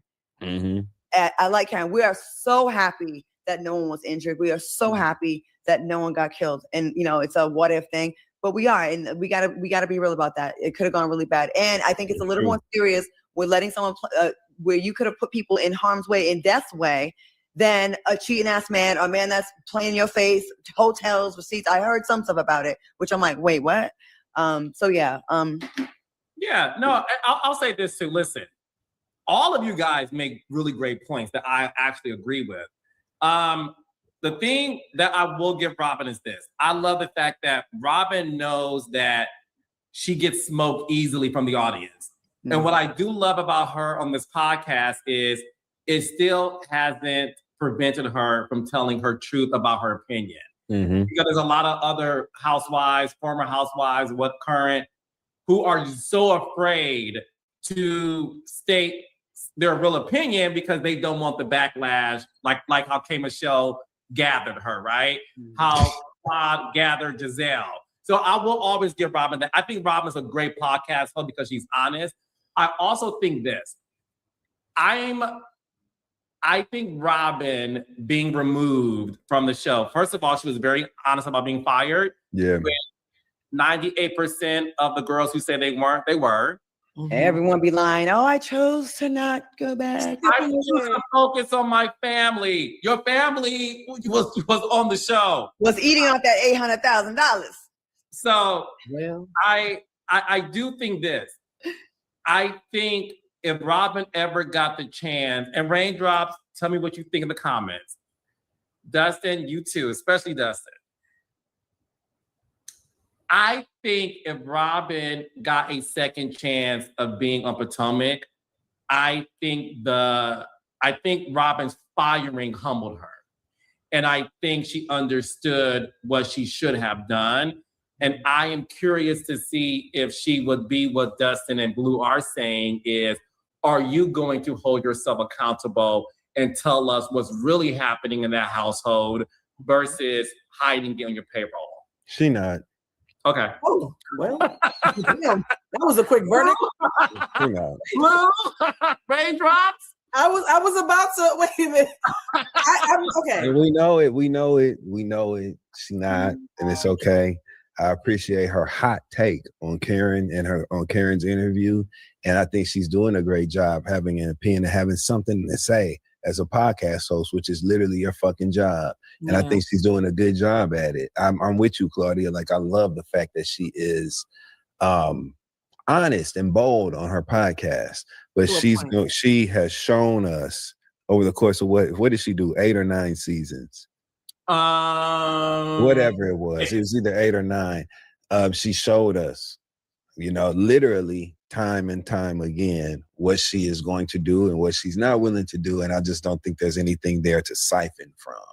I don't think that there's anything there for us to unearth any gems. You know what I'm saying? We know what it is. You know what I'm saying? So I'm around people who grow until it's time to admit what they did.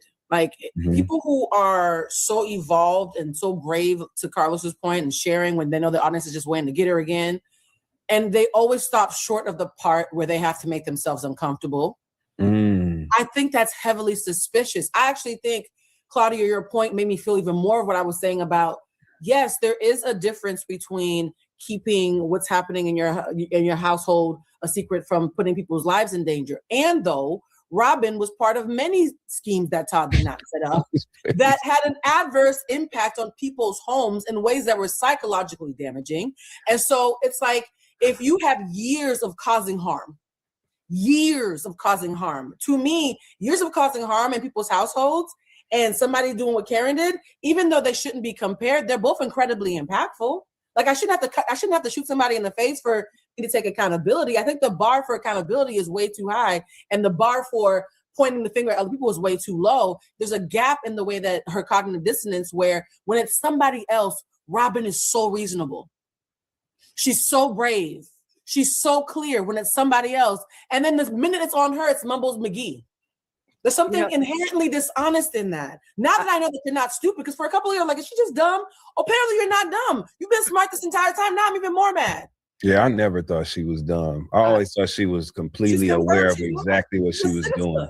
I will, I understand what y'all both saying. And as someone who's been on 3 or 4 reality shows, it ain't just Robin, it's most of these people. And that's why I'm like, it's just hard for me to be like, oh, Robin, when I'm like, I work with this one, I work with that one, I seen this one, I seen fans not hold this one accountable because they like this person. I've seen fans hold this one accountable because they don't like this person. And once they don't like you, everything you do is wrong and times 10, and everything their favorite does, it's not so bad. Let's give her a poem. Well, we got to understand. And I don't like that. That's the part that triggers me, where I'm like, yo, because if you like the person, it ain't the same standard of holding them accountable. And we see this. I'm not even going to name names because they're going to say I'm a hater, but y'all already know. Y'all can pick a show, and every single show there is someone that gets extra smoke and someone that doesn't get enough. And that's the part that pisses me off, that irritates me. I get it. I will say this, and I will move on to Please tell me America. the episodes I need to go look at to see her being on some bullshit, and then maybe I can come back and change. Seasons 1 through 8. Oh, Right. God. I will. Claudia, she acted like you should be fine. You change people's There's minds. so Claudia, much. because accountability. There's If she so acted like much. you should be fine. I will say this, and to Claudia's point, and I think I've said this on this podcast. I think I said it to you guys before. If Giselle did what Karen did, it will be a different reaction from the audience. It would Giselle would not be able to hear the last of it. So I do agree with Claudia that when it comes to some of the fans, you guys definitely pick and choose which reality star you want to hold accountable. They do nothing wrong in your eyes. They get away with everything. But that's my fave and whatever. True. You know, whatever. But my point is, Claudia definitely is right about that. Some of these fans have selective memory when it comes to their faves doing some very dangerous things. And y'all still want them on the show. But when your fave may, be too mean to your whatever, you want them fired. But anyways, moving on to the best show on Bravo, which is Married to Medicine. Yes. We got to go here, huh? My opinion, Married to Medicine is the best show on Bravo. I've said it for years. I just think the Married to Medicine cast, in my opinion, is one of the best casts of women on television. To be 12 seasons in, they give so much to that show still. And I love, everybody knows this, I'm obsessed with this show. Yeah. Now, I do want to talk about the seating chart. Claudia, are you familiar with Married to Medicine, the cast? Somewhat. I watched most of your interview. Okay. The last one, and yeah, Okay, we'll get into that. The biggest thing though is Dustin and Blue and Claudia, there is a shift in Married to Medicine because the reunion seating chart was revealed. And historically, this is the first time, guys, in 12 seasons that Jackie and Simone are not in the first chair, because the way Married to Medicine seating chart was, they loved the fact that these female doctors were the face of the show called Married to Medicine. They've had first chair since the inception of the show. Things have changed, guys. First chair went to Toya Bush Harris and Quad Webb. Miss Quad. The other shocking thing is Dr. Heavenly is a friend to the show this season. She is sitting above Dr. Mimi, who is a full-time cast member.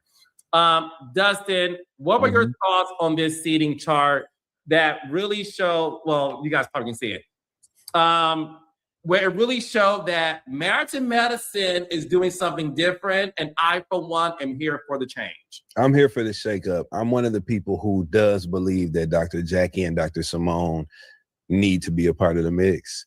So I'm fine with them not sitting first chair. I still want those ladies on the show. So let's just get that up front, okay?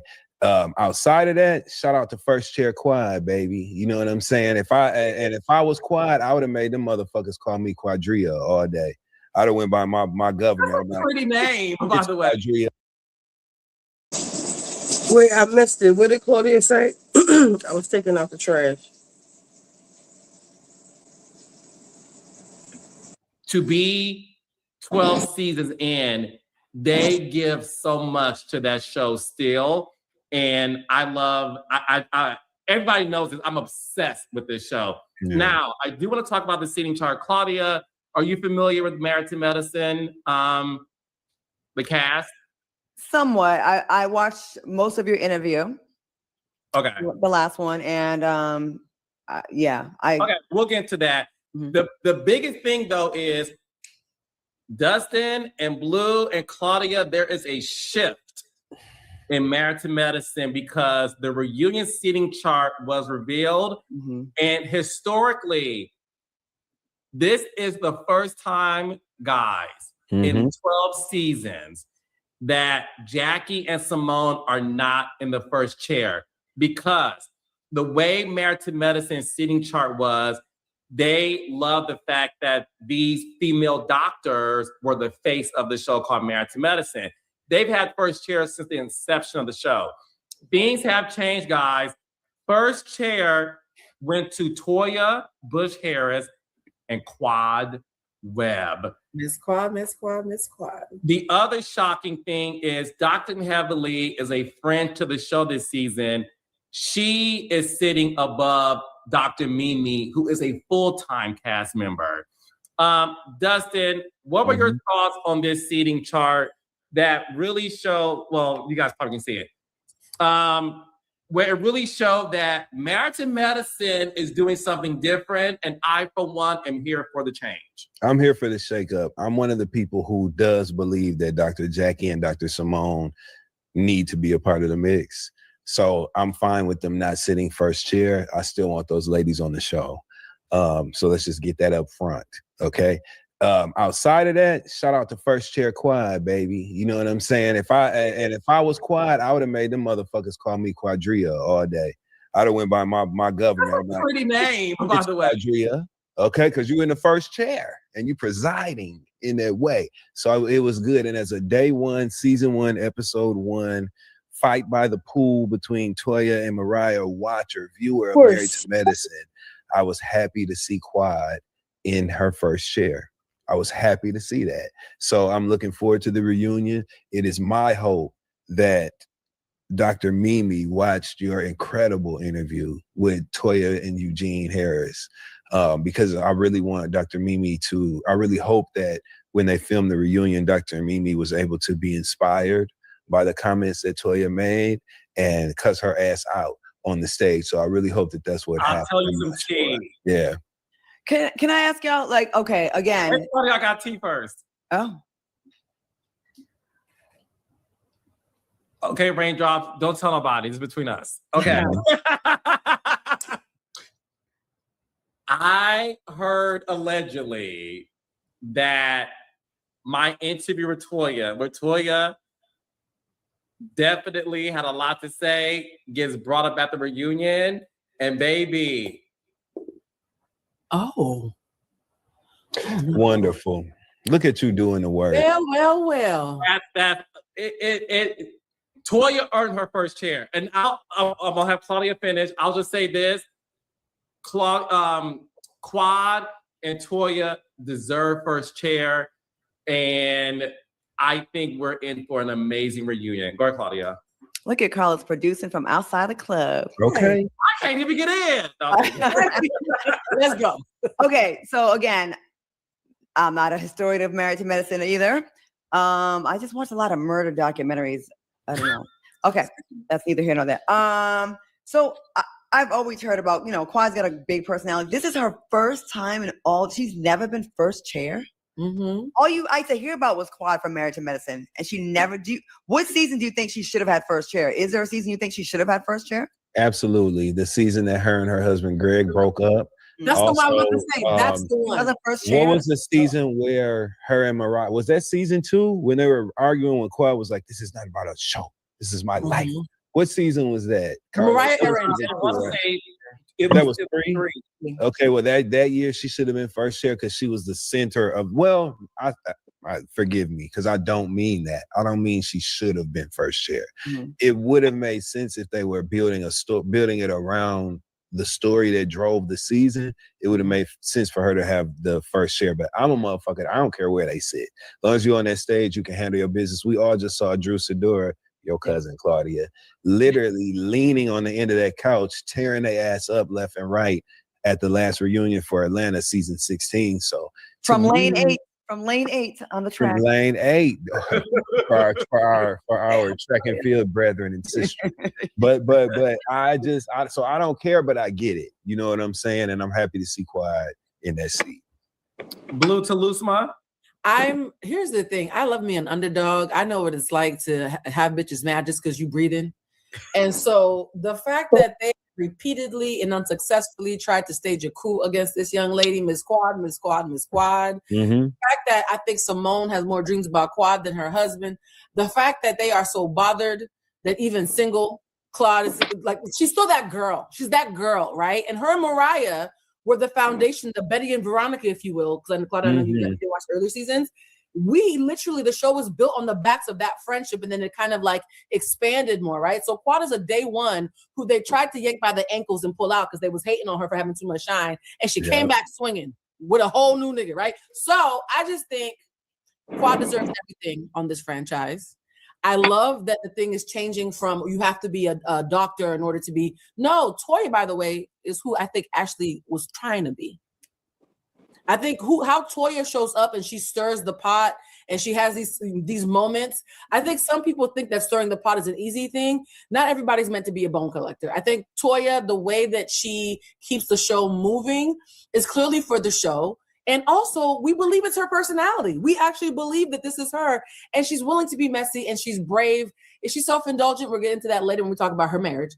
But it's all great television. I don't ever say yuck to Toya. I might wince a little bit like, oh, you heard to say it like that, sis. But she's great television, and I think her and Quad make all the sense in the world. More of this. Give me 14 more. Yeah, it's a fantastic show. So last thing is, as we're talking about Married to Medicine, I did an interview with Toya and Dr. Eugene where they did speak on their marriage. This season, there was this epic scene where Toya and Eugene got into this big argument at their house. They were having pretty much a pool party, and shit hit the fan. In my conversation with Toya and Eugene, a lot of people do feel like Toya is not attracted to Eugene. A lot of people feel that Toya doesn't deserve Eugene, that she's mean to him, that, you know, this man works for the bone to provide a lifestyle for her, and how when he did buck up on her, they appreciated that. And Toya said it was a double standard because God forbid we're promoting a man bucking up on any woman's not okay.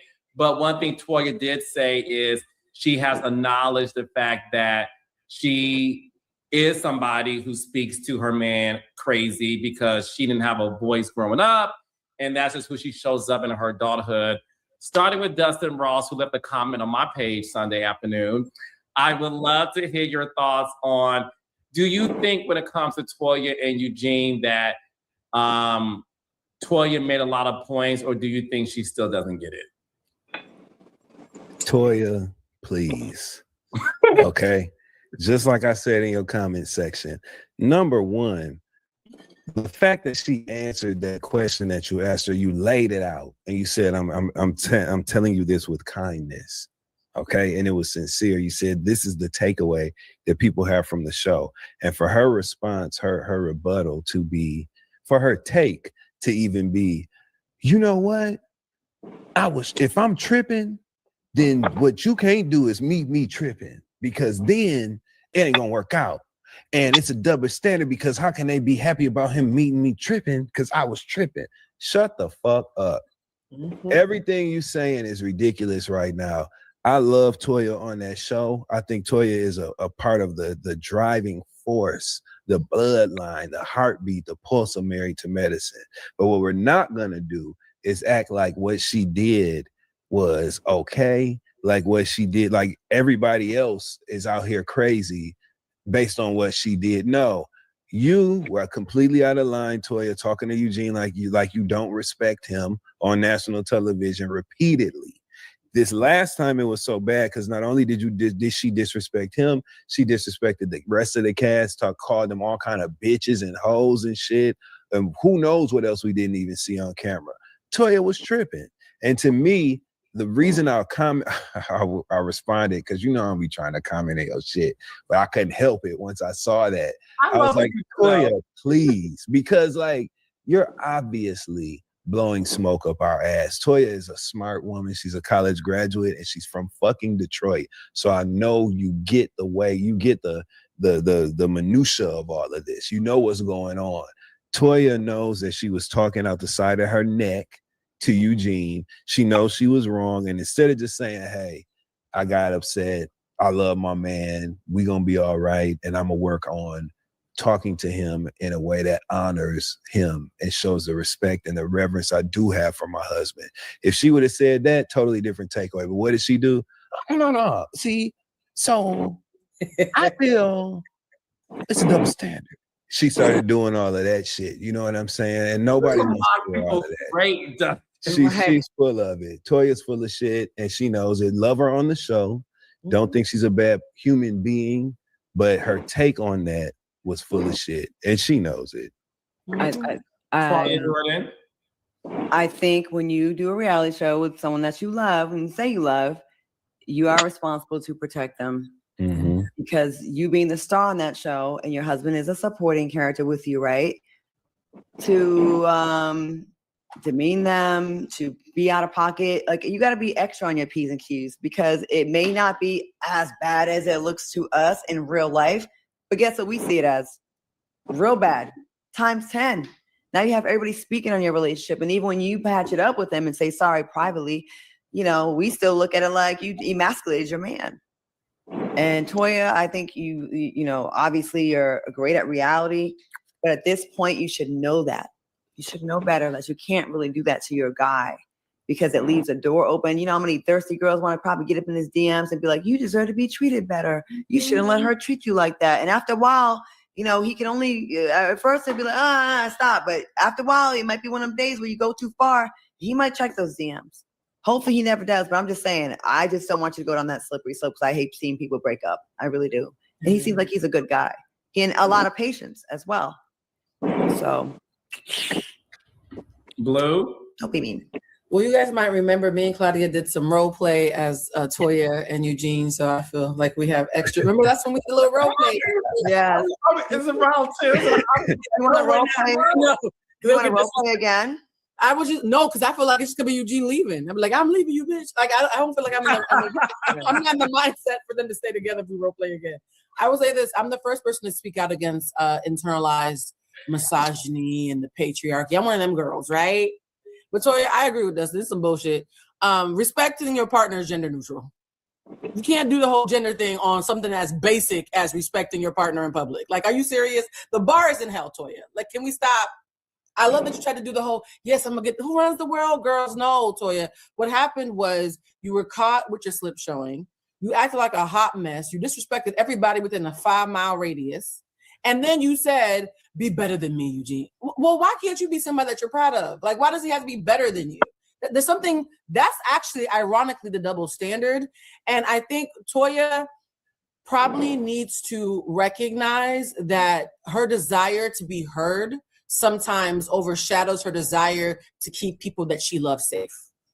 And to Claudia's point, right now, Eugene is still letting you take the big piece of chicken. But if the right bitch on the wrong day slips to his DMs and said, I'll make you a sandwich, I'll never yell at you in public, you don't even want to give somebody that opportunity. I don't think she fully recognizes how dangerous her behavior is to her marriage. She's so used to him always bouncing back. At some points, his knees are going to give out. You know what? I'm sorry. Go ahead, sister. One line. It's one thing doing it in private, which is not good.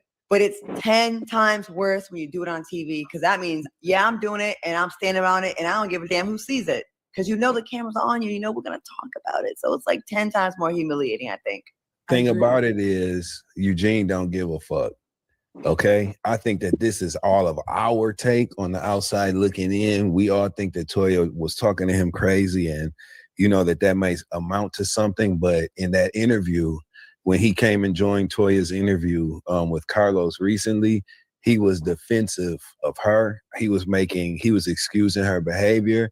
He was joining on to what the points that she was making and the ways that the things that she was trying to attribute her behavior to. He was supporting her and all that. His eyebrows were up. He was smiling with a closed mouth. He was doing like that. You know what I'm saying? Like literally agreeing with the things that she was saying. So Eugene, all right. Eugene and Toya, all right. He don't mind. He was clear in his support of her, clear in his messaging that we had it all wrong. they were evading and going around the clear picture that we all see. His conviction to that, to me, is noteworthy. You like it, I love it, because I do love watching it on TV. Cuss his ass out, Toya. I don't give a fuck. He don't care. I don't give a. If what the young bloods say, if you don't give a damn, we don't give a fuck. I don't give a. Okay, Men love mean women, and they probably have a spicy sex life. But he said that. So to your point, Dustin, Claudia, what you just said, and Blue, break this down for us. He did say, he said that Toya is the type of woman he likes. He likes a strong woman who talks a little crazy. He said he likes that. And he said he dated somebody before Toya who wasn't that. She was the opposite of that, and it didn't work out. So I do think this. What my takeaway from it was, and I do want to say this: they are in couples therapy. They are going to counseling. Good. They decided to pick back up counseling based on this season. And one thing that she did say that I was like, I do get it, and I did have an aha moment. She did talk about, and I could say this as a producer, she said, look, the arguments we get into, obviously, we're heightened because there's cameras around.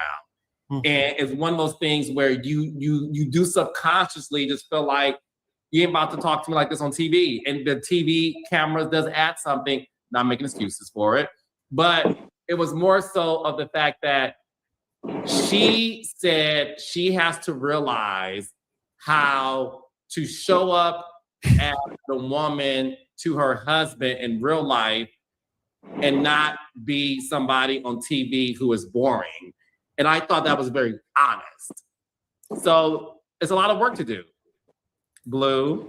Here's the thing. I'm not trying to be a pessimist. It's just that a pretty significant group of my clientele is people who've been married for over 20 years. So I deal particularly with people who've been married for a couple of decades. And the thing that has always been like a thread for me when I'm dealing with these people is it was okay until it wasn't. Because he didn't even know he wasn't okay with it until he wasn't, right? And so someone can seem consistently okay with a certain behavior, and then one day it seems like out of nowhere, but it wasn't out of nowhere. It was building up in the subconscious and moving its way up. I get that. And that's what makes me nervous. You see a couple together for 20 years, like, what you mean you and Bobby broke up? Bobby loves you. Bobby got tired. That's why when you asked me earlier, I said, I don't want him to get tired. It's not like he's going to be angry because he gives a damn. There's a point where, and I'm going to say this, I'm not going to share too much of my business. I'm a spicy girl. I'll do things for the plot sometimes, okay? I do things for the plot sometimes. The men that I date, though, they are much nicer than me. One could argue it's a Toya and Eugene situation, so this is friendly fire. My mother's the same way. The one thing she always told me is, you can be spicy, you can be fun. Don't ever make him feel bad about himself. She's like, resentment is the one thing that even the kindest man who likes a spicy woman, if he has too much time to sit with it, it will eat away at him. So I don't mind her being spicy. I don't mind them having this fun little whatever that they have going on. Just be respectful while still doing all of that. You don't have to rob somebody of their dignity to give them the excitement that they're looking for. You can actually be a respectful bitch. Ask me how I know. Claudia, I'm sure you figured out how to do that too, right? At a certain age, you have to figure out how to keep it spicy, but not, the direct deposit still has to hit. So, Toya, we're just saying we want your marriage to last. Be a little nicer to him before you knock him upside the head. That's all. Just be a little nicer, a little soft. I wish I was in relationships as spicy as I am outside of relationships. I think I'm very nice in relationships. Maybe I need to stop being like Toya. Just wake it up and How is she, Claudia? What does it mean to be like Toya? What would that mean? Fuck, greedy to him. Shut the fuck up. Sit down. Imagine telling a grown man. Did I cut a nigga? Like, say stuff like that. I'm gonna start saying stuff like when they ask me, baby, what do you want for your birthday? Bitch, you don't know by now? The fuck? I'm gonna start saying this to everybody. The fuck? Bread. I bet y'all be married in 6 months because all this, oh, I made linguine and pasta for you. Oh, I bought you a diamond chain. Oh, do you want to go to Aruba? All that shit hasn't worked for me, clearly. I need to stop being, I know what? I take everything back. Toya, you doing it right. Fuck what I'm saying. You the one married, not me. I'm gonna start saying the fuck when I have this date this weekend. The fuck? Claudia, married for 18 years, dated for 2. In order to score a date, when Eugene asked Toya out for a date, she said, I got to do my term paper. He did the term paper for her. And it's a pink. Golf clap. And secondly, that's why I love you so, Eugene. Secondly, he gave her the keys to his apartment because her place got robbed, and he said, "You will never have to worry about that again. Here's the key to my place. You could be." So listen. She probably scared the robbers off. Well, Toya probably had the motherfuckers running. I have had an epiphany. I take back all that soft shit I said earlier. No, Claudia, no, don't go to the dark side. I already said I'm in my villain era of 2026, and I've been sticking with it. I've done the same thing since I started dating in 1990. But Claudia, when we went to Vegas, I saw you with your man, and he was strong and tall and sexy, and you were actually spicy, but you were a lady about it. It was very. I was very respectful to Kate. No, Claudia. That's why I'm like, don't fall for this, y'all. I've seen her with her man. She was very respectful. She was very lovely. I was even taking notes. And by the way, Justin and Claudia, Toya, I believe, is born the same day as you, Claudia, but she is an Aries. Makes sense. April, Aries people are a lot. I will say that. Aries men are the devil, though. That's my wife breaks my heart with that lethal mouth, but I love her evil ass. See? Listen, we will hurt the soul. We don't mean to do it, right, Justin? We don't mean to. A lot of women. I mean, a lot of men like a little spice. Yeah. Don't nobody want to be with no boring ass motherfucker that's just going along to get along. You definitely want to have some energy. You know what I'm saying? But that don't mean I want to be told, motherfucker, get my water. You know what I'm saying? I don't want nobody saying that to me. You know what I'm saying? Like, maybe not that. So let's meet in the middle somewhere. Maybe not. Let's throw out some good ways to talk to people. Some spicy, but not mean, not evil. Like what? Okay. Where are you from? Claudia. So, what are your goals and aspirations in life? Someone asked me that, or you asked me that? No, meaning on a date. Nigga, you seen me on TV already? What you mean aspirations? I'm 52. I'm in the fucking fourth quarter. Don't act like you didn't watch me on The Price is Right. It's not the fourth quarter. Don't do that to yourself, friend. Don't act like you didn't watch me. Wait. Aspirations? What am I, a rapper? An old rapper? Don't act like you didn't watch The Price is Right. At this point, everyone has seen The Price is Right, Deal or No Deal, or Atlanta Housewives. Don't act like you don't know who the fuck I am. Or Next 15. Next 15. Or Deal or No Deal Island. Monday Night Live. Monday Night Live. Accidentally Informed. Wicked Awesome. What else? Let's run it, man. Let's run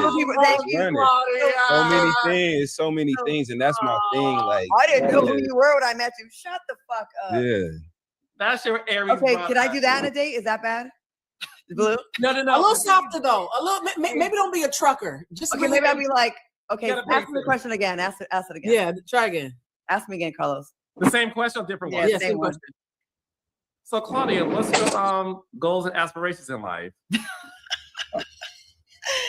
That's cute.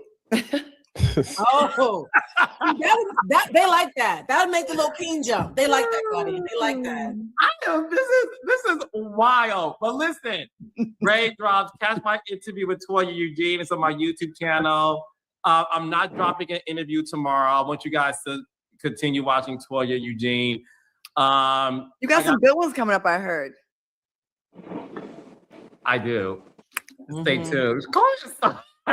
As a former journalist, hey Carlos, hey Portia. By the way, Claudia, I know 2 of your folks. I know. Good job. Lo's been in his motherfucking bag. It's been good. Thank you, Dustin. I love you, brother. I love you too. Did another button just come on button just now? No, his titties keep on. No, it fluctuates how much titty we get on the show. Oh, gotcha. Is that zipper? I love a zip down shirt. So it's based on how it's easy access. He going somewhere. Easy access, so you can just be like, "What you doing after the show, Carlos?" Something. I have a lot of work to do. I bet you are going to be calling it work. A lot of hard work. Just give me 12 minutes and I'm good. 12 minutes? Okay, you know what? The Super Bowl was longer than you, sir. Please don't say 12 minutes. 12 minutes is just 17. What's the longest y'all done it? Oh, there was a weekend, right? Where you take breaks. you know, and you get back to it. How many orgasms in one night? You said what? How many orgasms? What's your record? Okay, come on. Mine is 7. Was it 7? Were you on medication? What do you mean 7? No, I just as a woman. Yeah. Oh, men, it's different. Y'all can do that, but it's different for us. 7.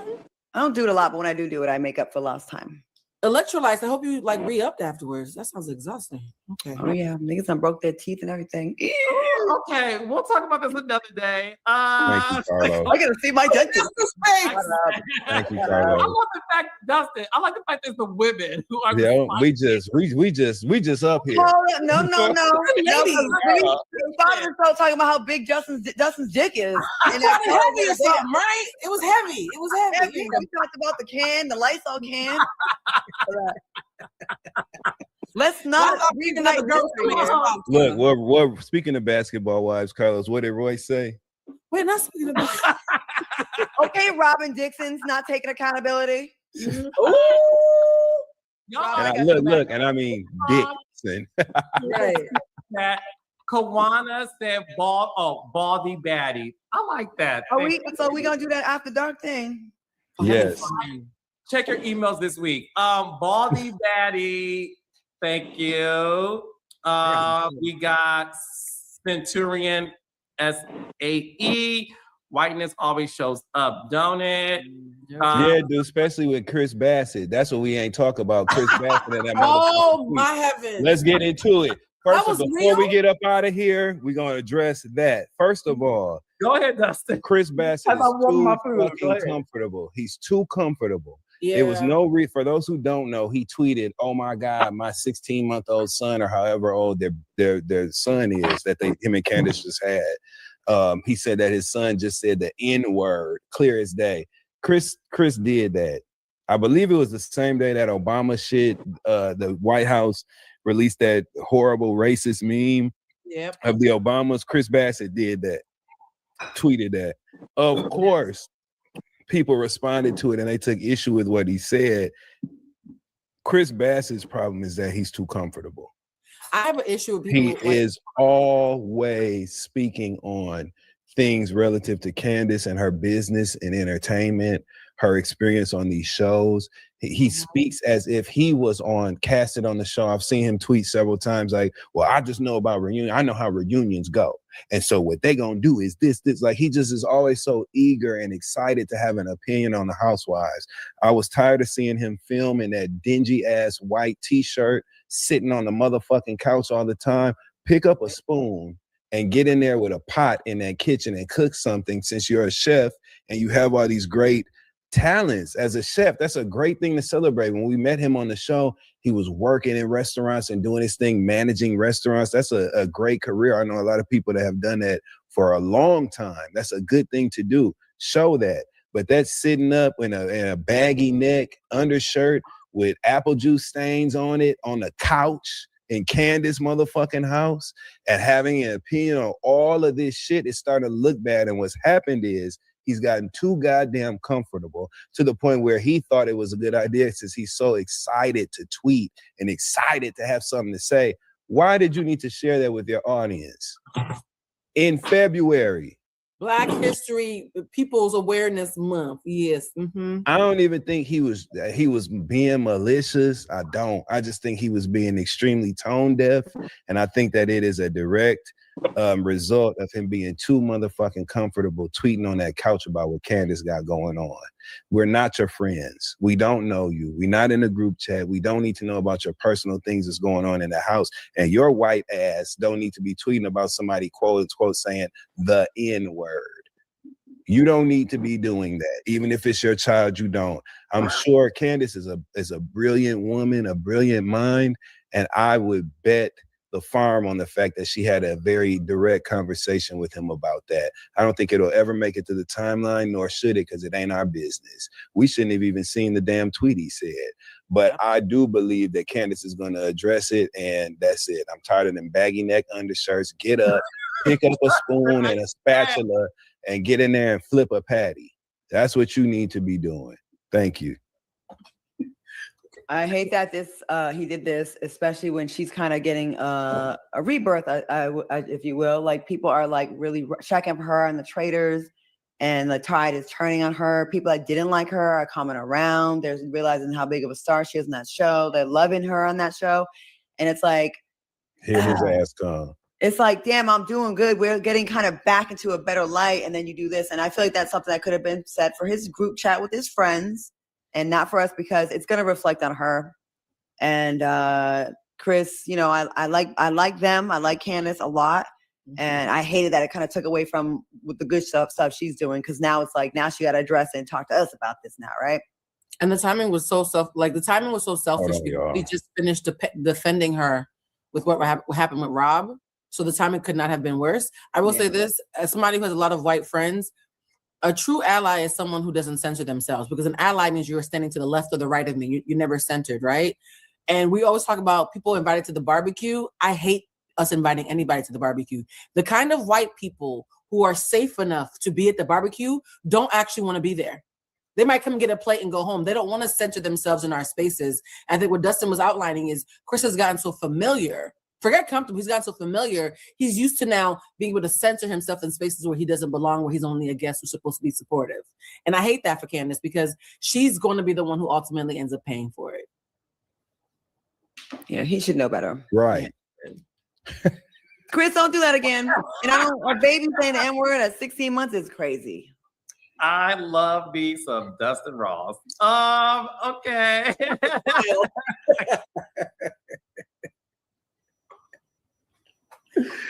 This may be my favorite episode this year. I don't know yet. Okay. Anyways, Moody in a Thong. Oh. Real Housewives of Potomac ain't ready for racial conversation. Shout out to my girl Candace. Okay, that was two things.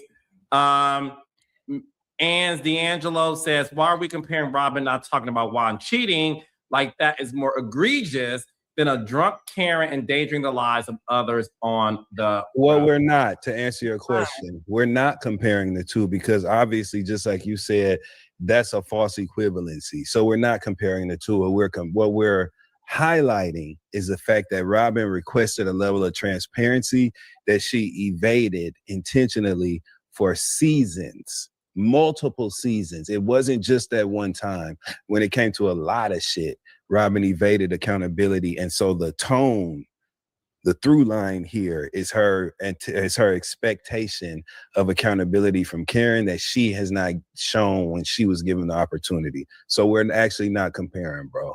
That's all. It's a character thing. We're saying that you don't have the character that you're asking of Karen. Yeah.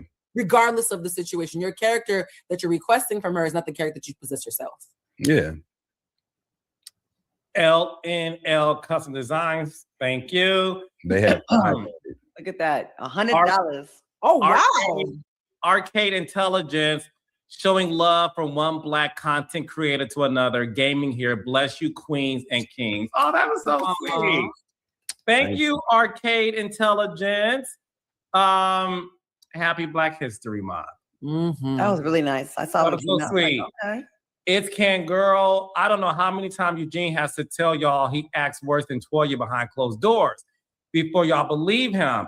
He says they go round for round. Now, he did say in my interview that she said he slams doors and all that stuff, and he said he does. But we ain't seen it, and that's the difference. It's not that we don't believe him. We just talking about the things we've seen, darling. Which is that's true. It. Yeah. Which is true. So he's a terrorist behind closed doors? She just said he bucks at her too. Yeah, it's me, 111. Carlos tripped her up with the question about being faithful. That was a Proverbs 31 game. Y'all are hilarious. I saw that. She was like, I was like, oh, okay. I see you, friend. Caesar Jennings. Claudia is a beautiful woman. Oh, thanks, Poppy. Right. Love you, 25. Thank you. Hold on, look at Dustin set up a date. Look at him. Okay. Joyce Parker. Love y'all. Can't wait to see Dustin at City Winery. March 17th. Get your tickets. Judith 7056. Claudia, your IG pics are on point. Says hi, Dustin. Hey, y'all. Y'all are hilarious. Raindrops. Thank y'all so much. So this week, Again, not dropping an interview. Cast Toya and Eugene, so you have it already. Nene Leakes, Carlos King in Raleigh, North Carolina, February 24th. Go We're see in them. Nashville, February 26th. Go to Kingdom Reign, REIGNENT.com. Kingdom Reign. Y'all, I will see y'all either tomorrow or probably tomorrow. I'll wash the stuff out my hair. Well, not if, when, but definitely Friday. Bitch tired. I gotta get up. Bye.